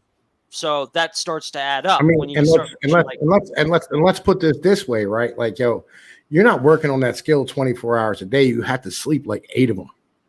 Yeah, we're not robots. You know what I mean? You need about 20 hours to be basically proficient, man. Listen, there is nothing you're going to learn in 20 hours that you're going to be fucking proficient in anything. Legit, and sort of running a cash register or making a fucking burger, right? There is nothing that you're going to spend 20 hours to learn and it's going to motherfucking stand there and like, oh, I got that. You know what I mean? Nothing. There's nothing on this fucking planet that you're going to do that's skill-wise. You're going to learn in 20 fucking hours. It took me 2 weeks just to learn how to properly set and work an ATM when I worked with Brinks. And even then I was not very comfortable with it. And it really took me closer to 3.5 weeks before I actually got it down. Once I had it down, though, I was burning through it like no tomorrow. But still, that was a very painful and stressful 3 weeks for me. All right, Blitzing Zero. All right, let's put this way, okay? All right, so if you want to learn how to weld, for instance, right? If you spend 3 days with the welder, you ain't going to learn fucking dick. You're still going to be learning how to set the fucking machine up, right? I don't give a fuck whether it's submerged arc, TIG, MIG, stick, whatever the fuck you're doing. You're going to need way more than 3 fucking days to even get on the very beginnings of it. You know what I mean? Let alone being basically proficient. You know what I mean? That's kind of the mentality. Like, 3 days, running a cash register, making a sandwich, something like that. And even then, learning how to use the knife, learning how to do the basic practices of fucking safety, cleanliness, fucking food standards. You know what I mean? How much shit goes on it. You know what I mean? Like, that's kind of the deal. Like, 20 hours is nowhere near enough, legitimately. You know what I mean? And this is from a dude who's like, I've been in a lot of different careers. 3 days on a forklift, you're going to learn a little bit about forklift work, but you're not going to be fucking proficient in 3 days. You know what I mean? Yeah, I know what you mean. Really shit, just like Afghanistan. I don't overcomplicate shit. You know what I mean? Shit is what it is. Shit is complicated. Life is not fucking easy. You know what I mean? Yeah. I think the gist of this kind of latter half of the whole thing is that we should have... I think he wants us to move back towards the pre-industrialized era, and I have some offward thoughts about it. He's not wrong about bringing back the skilled labor's pride in our work instead of just this mass-produced crap. In the same vein, though, we have new and wildly different jobs for the next generation, specifically because we're advancing that. But at the same time, I understand where you're coming from, Tom. All that quality time you spent learning how to make a product, a machine can make it several times faster in a fewer amount of time and can produce more of it to make more money. Then the next generation comes up like people like me who maintains those machines. I can do that. That's a skill I'm learning and practicing in.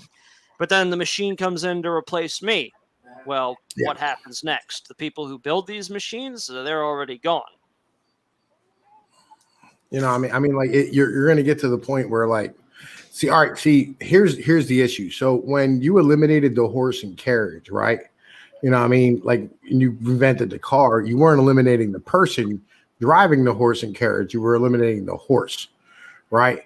You know what I mean? Which is fine because so what? We don't have fucking coach builder or fucking, carriage builders. You have car builders, you know what I mean?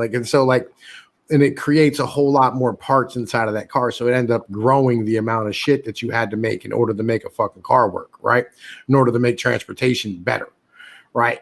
So that was a fucking positive step forward.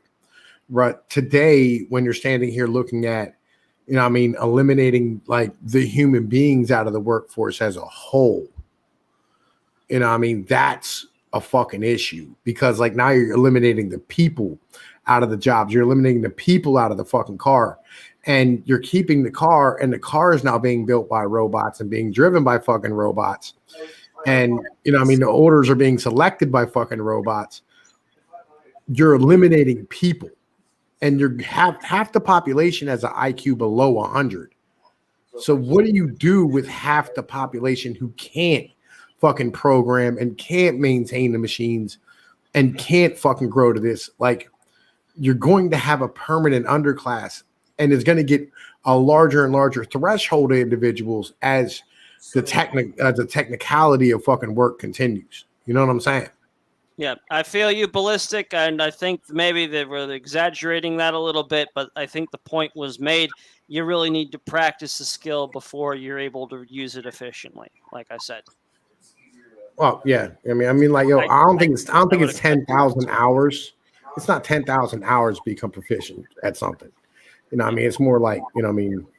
You got to really practice your shit. Is I think is what they were trying to get across to me. Yeah, pretty much. I agree. It depends on the skill. You know what I'm saying? Legit. Like, yo, if you want to learn how to cook a steak properly, you know what I mean? Like, be a good short order cook, it probably takes 8 months. You know what I mean? Something like that to become really good at it. You know what I mean? Yeah. You want to learn how to weld? It's about 6 months to really learn how to get it done right in the proper fucking conditions and learn what can go wrong. You know what I mean? Because you got to fuck shit up in order to fucking figure stuff out. Like, it's just, you know, there's different temperatures and shit. You know what I mean? What temperatures the metal at?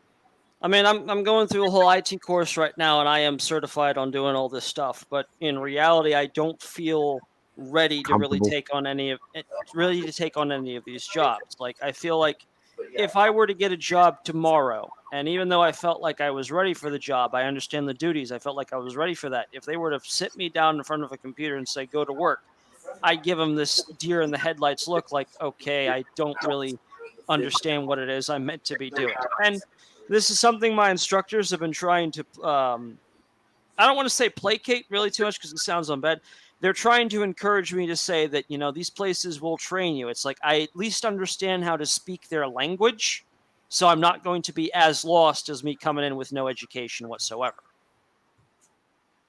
But it's still a very, and maybe it sounds phobic, but it's still a very real fear to me that I come in, you know, I'm confident, you sit me down, and then all of a sudden everything that was in my head just goes out the window and I can't do the job. And then I'll get fired and I'll lose the job and then I'll be homeless and unemployed and on the streets again. It's okay. There goes the spiral.